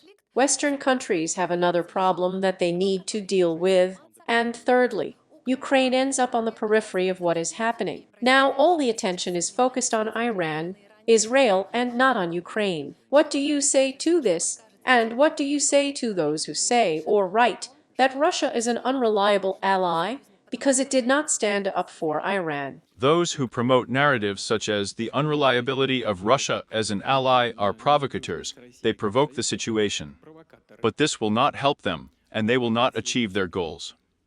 Но это им не поможет, они не добьются своих целей.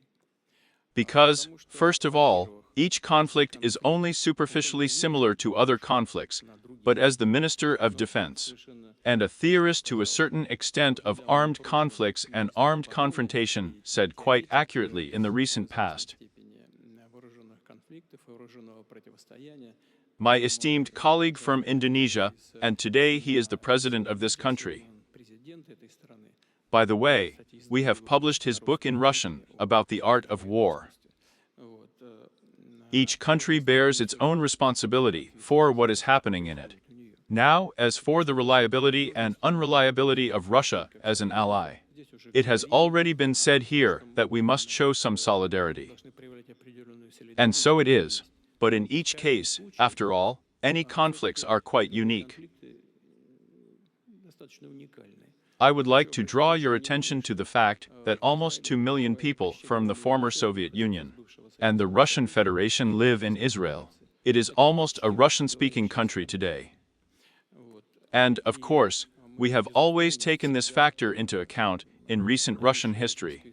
This is the first and second factor. We have traditionally had very good, trusting, friendly, and allied relations with the Arab and Islamic world. Доверительные, дружеские и союзнические отношения с арабским и исламским миром. And due to the fact that we have more than 15, well, about 15% of the Islamic population. So we are observers in the Organization of Islamic Cooperation. Организации исламского сотрудничества. You see, this is also a factor here. We must bear this and another circumstance in mind. И другое обстоятельство. We have developed certain friendly relations with Iran. Дружеские с Ираном. Значит, First of all, in this regard, we always fulfill all our obligations. всегда выполняем все наши обязательства. The same thing is happening on the Russian-Iranian track. Иранском треке. We support Iran in the fight for its legitimate interests, including in the fight for its interests in the peaceful В atom. том числе в борьбе за его интересы по мирному атому. And we have always taken this position. Our principled position in this case and in this conflict has not В changed. этом конфликте не поменялось. Who says we should have done more? What more? Что больше? Start some kind of combat operations. Боевые операции So what is it? We are already conducting combat operations with those whom we consider opponents of the ideas that we defend, and those who pose threats to the Russian Federation. мы защищаем и тех, кто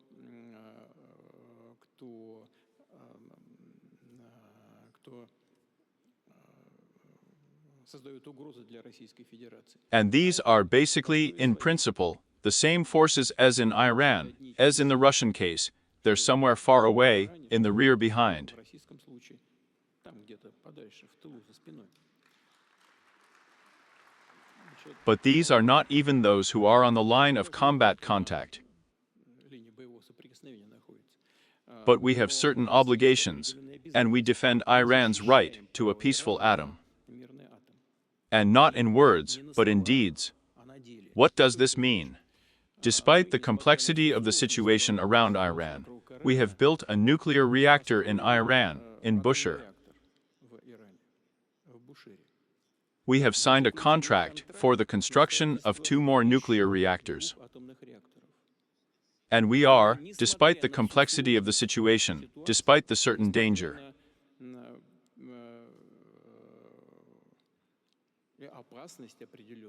we continue this work. We are not evacuating our staff from there. Moreover, we are relying in this case, relying on a certain level of our relations with Israel, on the recovering relations with the United States. We have raised this issue with Israel and with President Trump, that we are performing our functions there in Iran, based on our ideas about Iran's right to a peaceful atom, and based on the fact that we are acting absolutely within the framework of international norms, and we ask to ensure the safety of our personnel.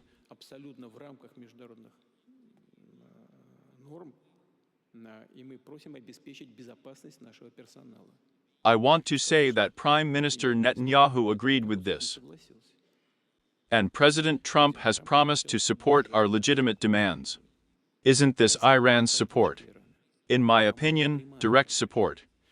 Apart from the fact that we have taken a certain position in the United Nations. But the position that we take, including within the UN, I am deeply convinced of this.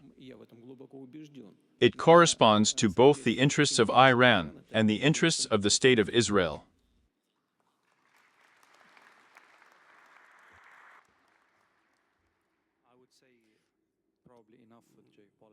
Talk about geopolitics. Just the last questions, and let's move on to economics and other issues related to artificial intelligence. I'm sorry. So we are going to have a discussion here until morning.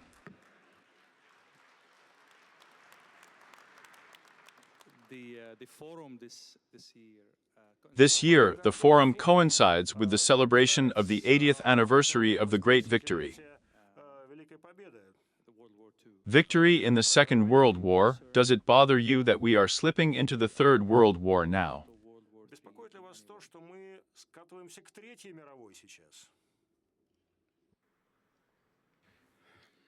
It bothers me.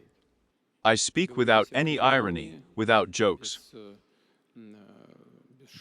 Of course, there is a lot of conflict potential, it is growing, but also under our noses. It concerns us directly the conflict that we are experiencing in Ukraine, in this direction, what is happening in the Middle East.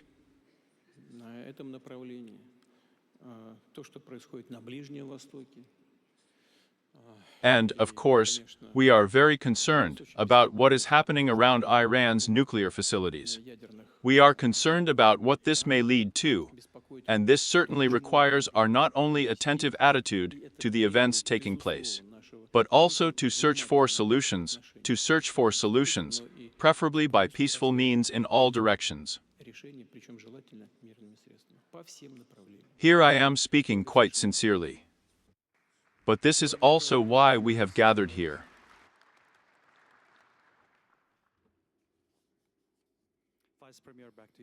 Mr. Prime Minister, returning to you, we talked about various issues, but let's talk about the economy. This is a thing that concerns you, perhaps more than anything else. Sanctions are not only political or military in nature. Some countries are actually militarizing the education system. They are militarizing scientific research, and China is probably very worried about this. This is a problem that China takes extremely seriously. Please tell me, how do you mitigate these kinds of risks, thanks to your relations with the Russian Federation? And how do you support your own sovereignty? What decisions do you make in this regard?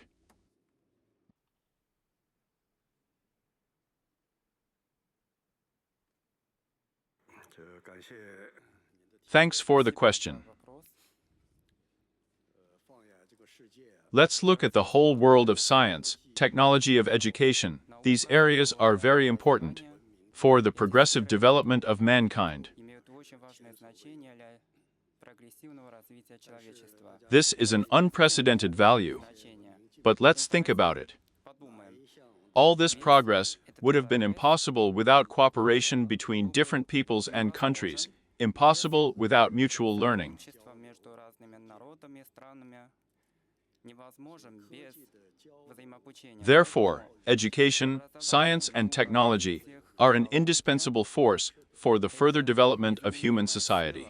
Для дальнейшего развития человеческого общества. As you said, recently, it is no longer at the present time. That is, 7 or 8 years ago, it already began.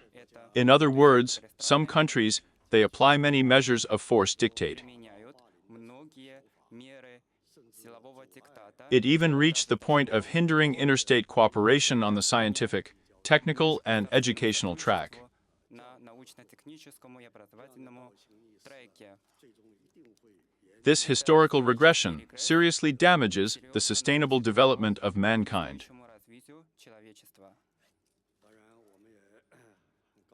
Of course, it is gratifying to note that China and Russia are rapidly developing cooperation in the field of education, science, and technology. Развиваются сотрудничество в области образования, науки и техники.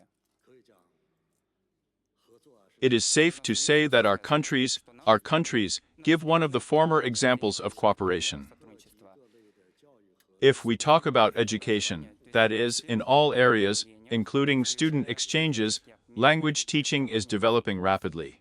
And these collaborations in these areas have already reached a very high level. Достигло уже очень высокого уровня. More than 800 universities of our countries create 15 associations of specialized universities at once. Университетов. As for the scientific and technical industry, we have created a joint institute for fundamental research. Фундаментальных исследований. We have created high-class joint laboratories that successfully cooperate on the implementation of mega-science projects. Проектов Мегасайенс. And we are expanding mutual open access to scientific equipment. Взаимный открытый доступ к научному оборудованию. In other words, we already have impressive results. Therefore, I think that even without any great power, the whole world continues to develop. Мир продолжается развиваться. Continue your dynamic. Динамику Also, without them, we would have developed very well. развивались. There is no need to worry about it. Не стоит беспокоиться об этом. Не стоит переживать. China's practice has been showing in recent years. Последние годы Where the blow is stronger, there will be faster progress and development. там и будет более быстрый прогресс и развитие. The Americans are trying to block the development of our science and technology.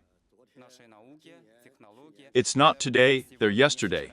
They've been doing it for decades. десятилетиями But all their attempts only make us stronger in the directions they will hit. только делают нас сильнее по тем направлениям, по которым они ударят.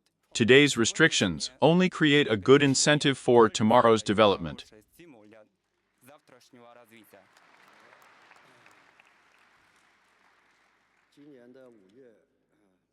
In May of this year, Chairman Simpini and President Putin had a fruitful meeting. They outlined new plans for the development of cooperation in the field of education, science, and technology. По развитию сотрудничества в области образования, науки и техники. I think that the implementation of these agreements will only increase the scale of our cooperation, will allow us to expand the scope of cooperation, Охват сотрудничества. especially in areas such as artificial intelligence and low-carbon technologies, biotechnology, new materials, aviation, and space. These are scientific and technical innovations. We will definitely have a solid package of results in these areas. So we are improving the mechanisms of cooperation. The government of the two countries is making every possible effort to further develop cooperation in these sectors. Thank you for your attention. Mr. Putin, I listened very carefully to your speech. President Putin, I listened very carefully to your speech. You talked about investments, but the message was not quite clear. How do you feel about foreign direct investment?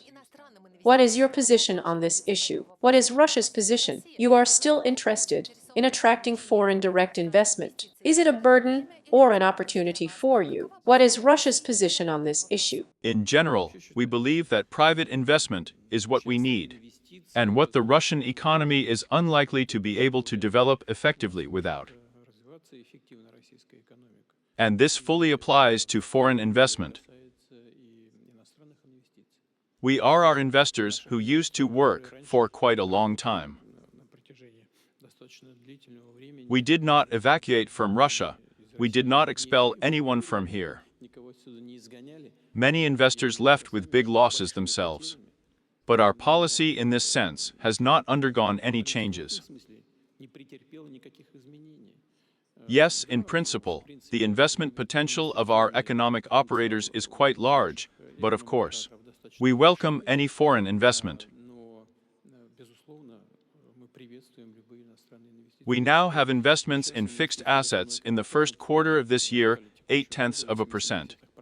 I know what has been going on here at the forum of discussions on this subject about the fact that we have known tension problems with a high key rate associated, and investments will not be maintained until the end of the year. But nevertheless, the central bank proceeds from the fact that we have lending to the real sector somewhere will remain at the level of 10–11% according to the results of the year. Что у нас кредитование реального сектора где-то сохранится на уровне 10–11% по результатам года. Let's see how it will be. I would really like it to be so, in fact. И было на But we welcome foreign investment, of course, and we not only welcome it, but we will also create conditions in every possible way, so that our partners feel comfortable here. But here we have our friend from Bahrain here. Through, say, the Russian Direct Investment Fund, they already have agreements to set up concrete work. из Бахрейна, вот по линии, скажем, Российского фонда прямых инвестиций, у них уже есть договоренности наладить конкретную работу. The first steps have been taken. They may not be as large-scale, therefore about 15 billion rubles, but with the Arab Emirates. We have very active work going on through the sovereign funds of Saudi Arabia with other countries. С другими странами. Moreover, our partners, our friends, they even made a decision not yesterday, not today, several years ago. They trust their Russian partners and just automatically, I want to emphasize this, automatically co-invest in those projects, in which the Russian Direct Investment Fund invests 10% immediately, without even asking what will happen next. Которые вкладывает Российский фонд прямых инвестиций, 10%. Сразу, не спрашивая даже, что там дальше. This is a sign of high trust. We value this very much. And then they invest more and more. Well, to talk to Mr. Dmitry, he will name the final figures. Окончательные цифры We are talking about many billions of dollars, and it is possible to use it through other sources, through other tools. через другие инструменты это использовать. After all, we have practically no restrictions on the areas of application of efforts and capital for our foreign partners. И капиталов для наших иностранных партнеров. This is one of the key areas, as I believe, of our cooperation. Нашего сотрудничества. Having said that, there are Considering the above, I see two trends, and these are two trends that I see when communicating with Russian businessmen, including in my home country of O. First of all, I see a kind of negation of the payback option. When the war happened, we saw a number of foreign investments that were bought out by Russian companies. And now some of them want to buy back their investments using the payback option. And it seems that there is a certain opposition, and the Russian authorities or Russian business are trying to interfere with this option and its use to one degree or another. Secondly, we see certain concerns about nationalization. It seems that we are seeing certain steps towards nationalization. Not so long ago, I read that one airport was bought out or even just nationalized as part of a court decision from a private owner in favor of the state. In your opinion, how can these two trends affect the speed of recovery of the Russian economy? This means that nationalization cannot positively affect the growth of the Russian economy. Может положительно влиять на рост российской We are aware of this. The case you mentioned, we are talking about, as far as I understand, Domodedovo Airport in Moscow, so sorry for the bad manners. The fuss around this object has been going on for a long time. This dispute between the relevant structures arose not yesterday. It has been going on for many years, and eventually resulted in a well-known court decision, and it has nothing to do with nationalization. Nationalization is a process that is prescribed in the law. We do not apply this law, these norms. And in my opinion, in general, I have already spoken at meetings with business about what? About the fact that during the privatization, of course, a lot of injustice was committed there. For 1 ruble, what was worth, maybe millions, was privatized. All of this is understandable. But from the point of view of social justice, these were far from the best decisions. But an even worse decision would be to start taking everything back now. Therefore, in my opinion, we need to eventually develop a regulatory framework for the statute of limitations of all events of this kind, and close this topic once and for all for the rest of our lives. Therefore, what you said has nothing to do with deprivation. As for the possible return of our partners, the so-called BABIC, there are also certain things that we should pay attention to. First, we need to understand who and how we left on what grounds, if someone left for political reasons. Under pressure from their political elites of their countries, it means unreliable partners. They put in a difficult situation the labor collectives that could be on the street. Apparently, this is what they were striving for. But it didn't work out because the Russian business was taking control, entering the vacant niches. And, frankly speaking, in this sense, decisions of this kind contributed to changing the quality of the Russian economy because our entrepreneurs entered into the management of these companies, or became their owners.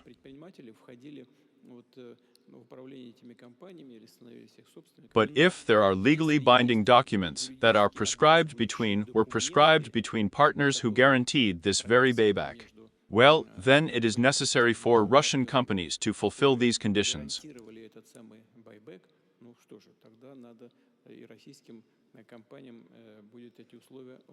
We are for the relationship to be reliable and stable. But it didn't always happen that way. Therefore, the government of the Russian Federation has an instruction. They will work it out now. And I ask the deputies of the parliament to support what will be worked out. We will still need to make a decision on the whole, on the return of those foreign companies that want to return to our market. We must support everything that is beneficial to us.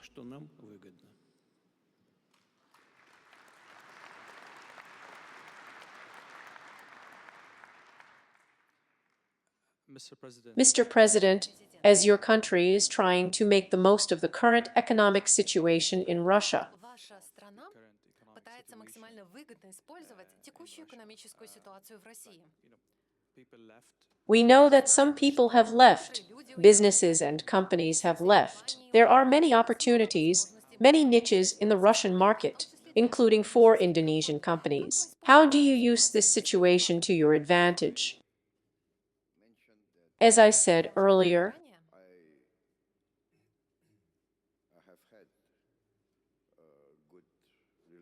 I have had good relations with a number of Russian business groups and companies before, but I have to be honest with you. They were and still are interested in entering the Indonesian market. Because we have a large number of sectors that are still at the very initial stage of development, and the potential for growth is very large.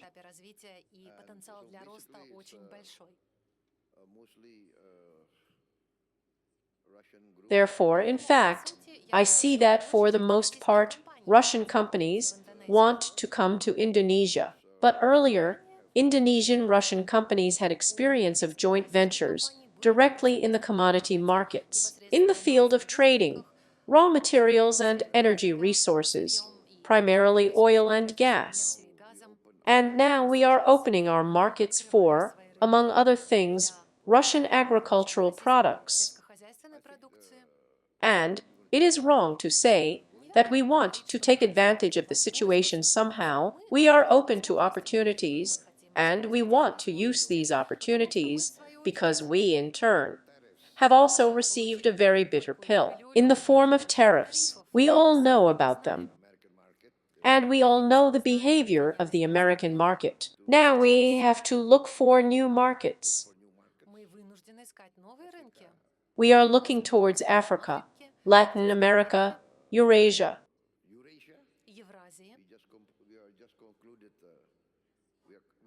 And, of course, now we are in the process of concluding an agreement on a free trade zone with the Eurasian Economic Union. The European Union is another market, of course. Therefore, for us, it is a matter of diversification. But yes, we take a confident position.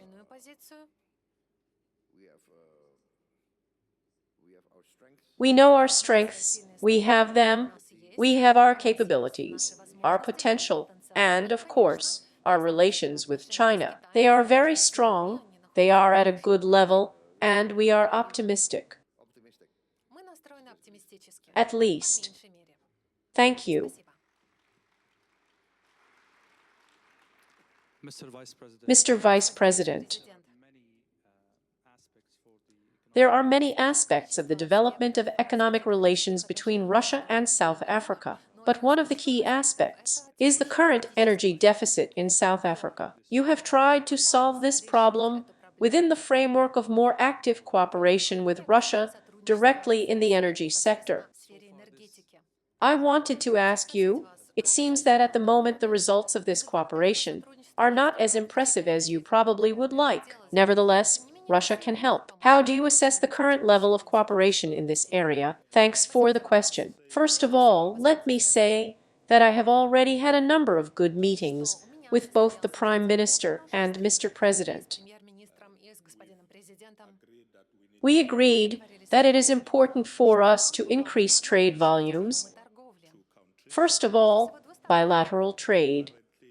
At the moment, the volume of trade between Russia and the EUR is about $1.3 billion.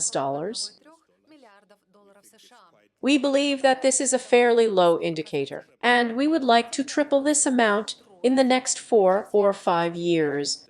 Therefore, we analyzed a variety of sectors. Of course, we have also looked at the energy sector. Russia has a lot of breakthrough technologies. In this regard, we are looking at solar energy, gas, and nuclear energy. And already now, our ministers are communicating and working out the details. We also talked about critical minerals and minerals that are especially important to support our joint local efforts.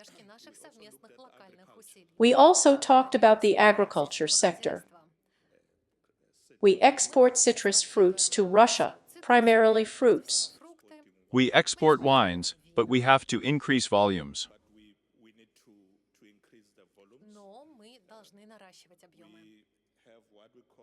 We also have a business council between Russia and South Africa, in which we also discuss what can be imported from Russia. And just yesterday, my colleagues told me that an agreement was signed on the import of Russian vodka to South Africa and, of course, to the African continent as a whole. Therefore, the process has begun. We all understand that we have to do more. We need to increase trade between our two countries. In addition, it is also important for us to fight bureaucracy. And some businessmen talked about the bottlenecks they face in some aspects that complicate their work and hinder trade with African partners.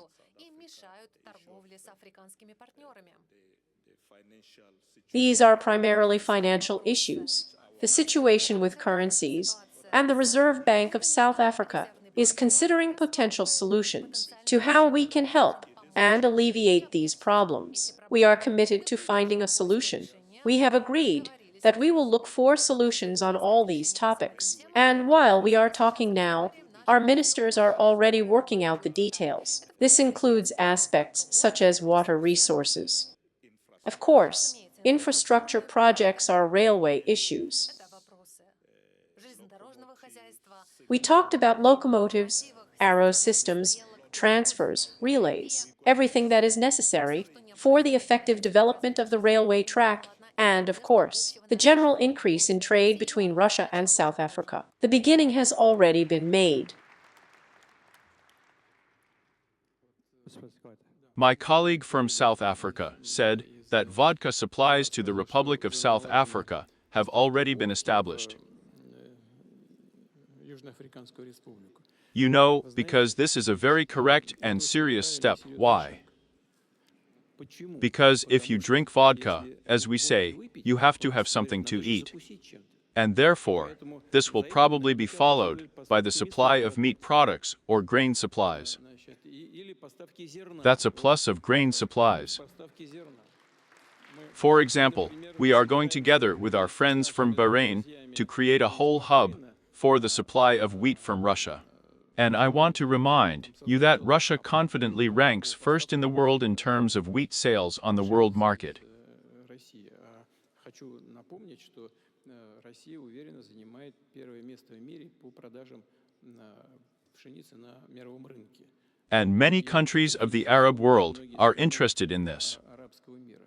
Вот This is the direction in which we will move step by step. мы будем двигаться. As for energy, we really have a lot of opportunities here in this area, including nuclear energy. Направление, включая атомную энергетику. In this regard, let me remind you that Rosatom is the undisputed leader in the world in the development of nuclear energy, and is building, in my opinion, 22 units in the world 22. 22 блока в мире. 22. This is the largest indicator ahead, significantly ahead of all our competitors, and the United States from Japan and so on. Японии и так далее.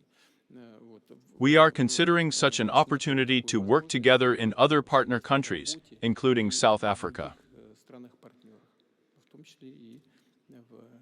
Therefore, there are really a lot of good and promising areas here. Активных направлений. I'm not talking about hydrocarbons, it goes without saying.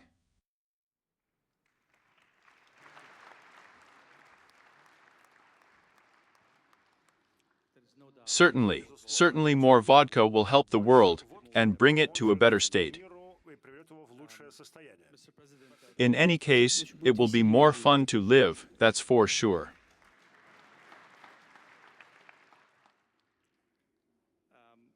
I will go back to If possible, I would like to return to the situation in the Middle East, but not from a geopolitical point of view. But let's talk a little about another aspect, the shock of the offers that are expected on the market, due to the fact that fighting is now taking place on the territory of Iran. Can the Russian Federation intervene, or are the Russian Federation's capabilities in this regard limited by sanctions and other factors? I have already talked about what we are doing. What do you mean? What does it mean to interfere? can you step in and Can you help mitigate the supply shock in the market due to the events in Iran? Can Russia offer more oil? На рынке в связи с событиями в Иране. Может ли Россия предложить больше? Yes, of course. Well, first of all, it's not about us. It's about what we do very strictly. Мы очень строго выполняем. It's not just about us. We are very strictly fulfilling all our agreements in the framework of working with our friends and partners in the OPEC Plus line. По линии ОПЕК+. These countries deliberately restrict the production and supply of energy resources to the world market. Носители на мировой рынок. Now, however, according to the existing agreement, production is gradually increasing, but it is gradually taking into account, in order not to create imbalances in the world market, in order to ensure, as we always say in such cases, a balance between supply and demand and fair prices, in which both producing countries and countries would be comfortable consumers. производителям, так и странам-потребителям. Ну, Of course, we see that the current situation in the Middle East, the current situation related to the conflict between Iran and Israel, has led to a certain increase in prices. Израилем привела к определенному росту цен. But this growth, in the opinion of our experts, is not significant. Не является Well, what time is it now? $75 a barrel, that is, and it was 65. а был 60. It has grown by $10 and stabilized at this level. На этом уровне. Many countries, including the Gulf states, can increase production and increase supplies to the world market. Эти поставки, добычу нарастите, поставки на мировой рынок увеличить. But, I repeat, we do this, as a rule, in agreement. I hope it will be so.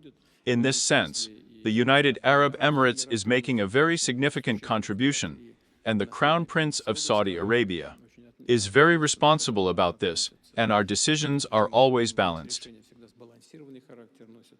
We will see together how the situation develops. So far, no such prompt reaction is required. Такой реакции не требуется.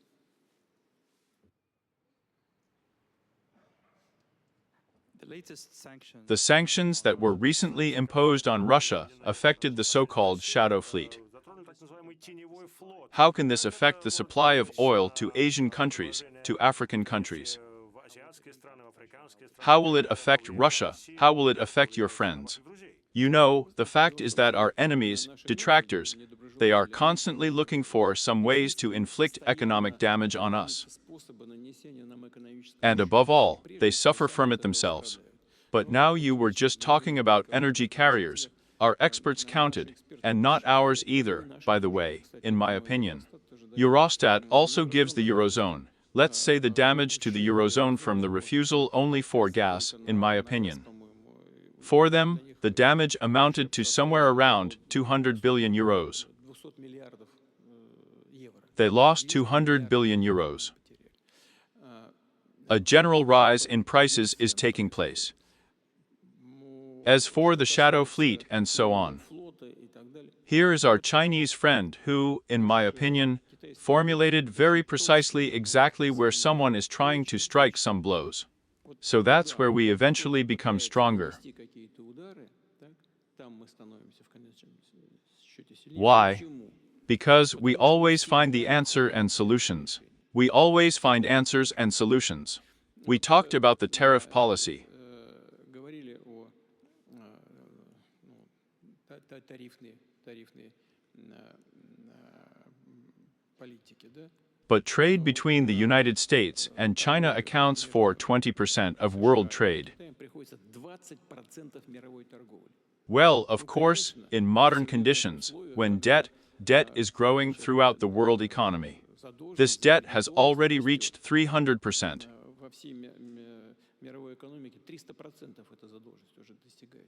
Of course, all this affects everyone, and attempts to inflict some damage on us, including on the so-called shadow В fleet. том числе по так называемому теневому флоту. They will also lead to common problems, and first of all, for those who are trying to shit on us, sorry, because this will ultimately affect world prices and affect those countries, I repeat, that are trying to do this. И отразится на тех странах, повторяю, которые пытаются. Because they are the main consumers.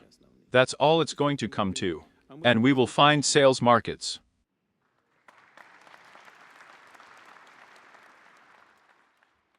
it's a very interesting You know, a very interesting tone is taken in your answer. I want to ask you one last question directly before I give my esteemed colleagues the opportunity to speak out too. Возможность уважаемым коллегам тоже высказаться. So there is a lot of direct question.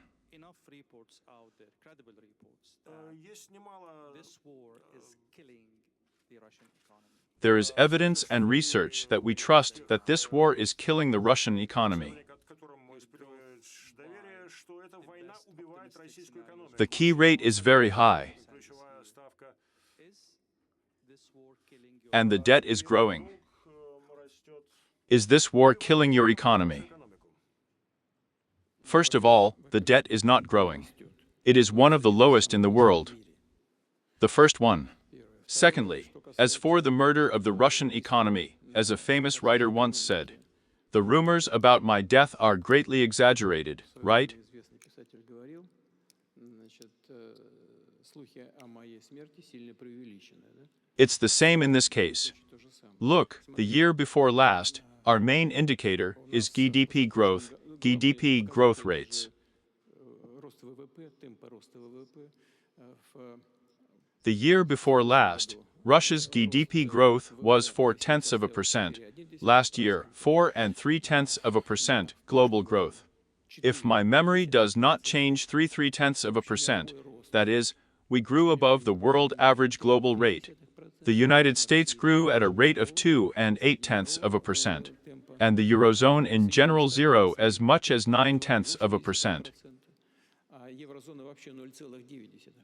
In other words, it is obvious that Russia is definitely achieving a good pace and progress. Хорошего темпа и прогресса. And if we clean out everything related to hydrocarbons from this, then our growth will be even more significant. And which one?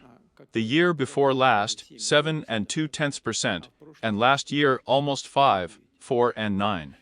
But that's not the most important thing. It's nice, but it's not the most important thing. And more importantly, the structure of the Russian economy is changing. That's the most important thing. And in the structure of GDP growth, more than 43% are oil and gas industries, and not even defense. Не нефтегазовая отрасль. И даже не оборонная. Here, a significant part of our growth is concentrated in the main industrial sector, even not directly related to the defense industry. I said this in my speech. Do you know what makes us happy? Знаете, что нас не может не радовать? Here, I think that this is generally the key thing. We talk about import substitution all the time and really allocated solid financial resources to replace those products that left our market due to sanctions and the withdrawal of some Western companies. Ушли в силу и санкций, и ухода некоторых западных компаний. At the moment, a very positive moment is happening, which is that we are increasingly having products based on our own solutions, our own platform related to the development of science and high technologies. Решения в собственной платформе, связанные с развитием науки и высоких технологий. This is the volume of this product is constantly increasing. Продукта постоянно увеличивается. And this indicates a change in the structure of the Russian economy. This is one of our key goals and objectives. The industry is growing at an even faster pace than the country's GDP, and last year, in my opinion, this growth was somewhere in the region of 7%, 7 to industries. Now in the first quarter of this year, too, in my opinion, 1 6, 1 9 growth continues. Рост продолжается. All this is happening against the background of fairly low unemployment.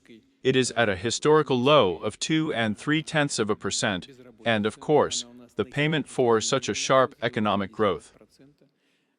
Да, конечно, платы за вот такой резкий рост экономики. For us, this is a fairly fast pace.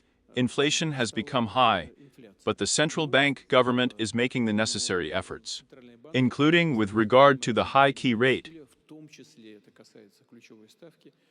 Высокой You have probably witnessed the discussions that are taking place both in the government and between the government and the central bank. банком. Yes, of course, there are no simple solutions here, but on the whole, we managed to cope with this problem, because look, after all, there are already single-digit inflation figures.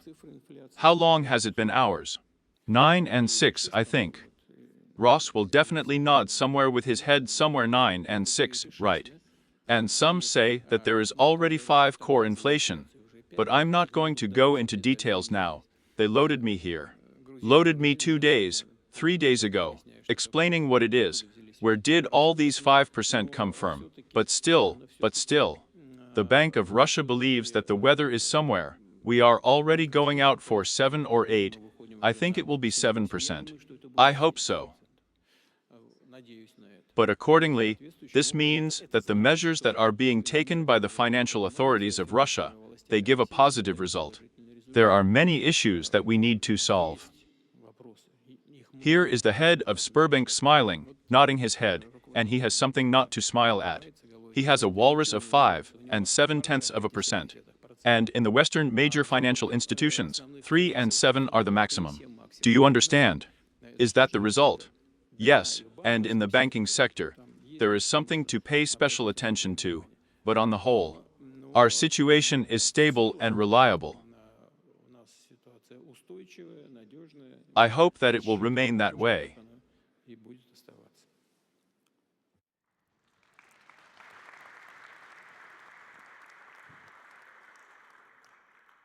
That was my final question. This was my last question. If I may, now I would like to give a minute to each of the speakers. If there is something I haven't asked you about, what you would like to say, Deputy Prime Minister, you have the floor.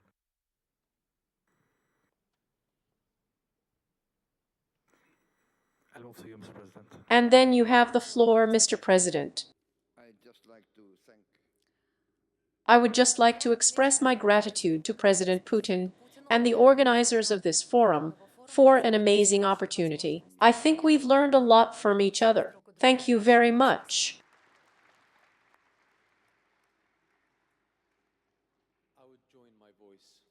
I can only echo these words, Mr. President. I want to express my gratitude to Vladimir Vladimirovich Putin. Thank you so much for the invitation to the magnificent St.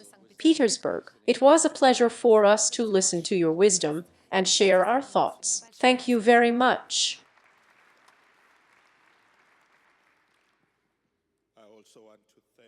I also want to express my gratitude to President Putin for the invitation. We are glad to participate in such a significant forum. This is the first time I have come to this beautiful city in St. Petersburg. And of course, we really learned a lot from listening to the speeches of other leaders. And we consider Russia and President Putin personally as our friend and ally. And we look forward to continuing our joint work with President Putin and the Russian people. Therefore, I am looking forward to the moment when I will be able to return to St. Petersburg again. Mr. President, I haven't had a chance to say how beautiful this city is. I didn't get a good look at him. Maybe I'll have time to do it tomorrow. But I'm already looking forward to coming back next year. Thank you.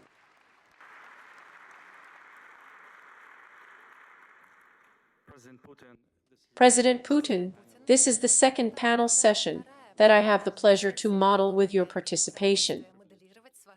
It's an incredible honor for me. Thank you so much for your patience. You have indeed treated my questions with incredible patience, answered them, and you have really demonstrated your commitment to an open dialogue. Thank you, dear guests. Thank you, ladies and gentlemen. Dear friends and colleagues, let me express my gratitude to our presenter. And I sincerely want to thank my colleagues who took part in today's discussion. I am sure that it was interesting for the audience, but not only for the audience that is here, but many things will disperse. And, of course, to the whole world. These were interesting live performances, which is very important, and all corresponded to the intensity. The intensity of the events that we are experiencing. Выступления живые, что очень важно. И все соответствовали накалу тех событий, которые мы переживаем. Thank you very much for being here among us today.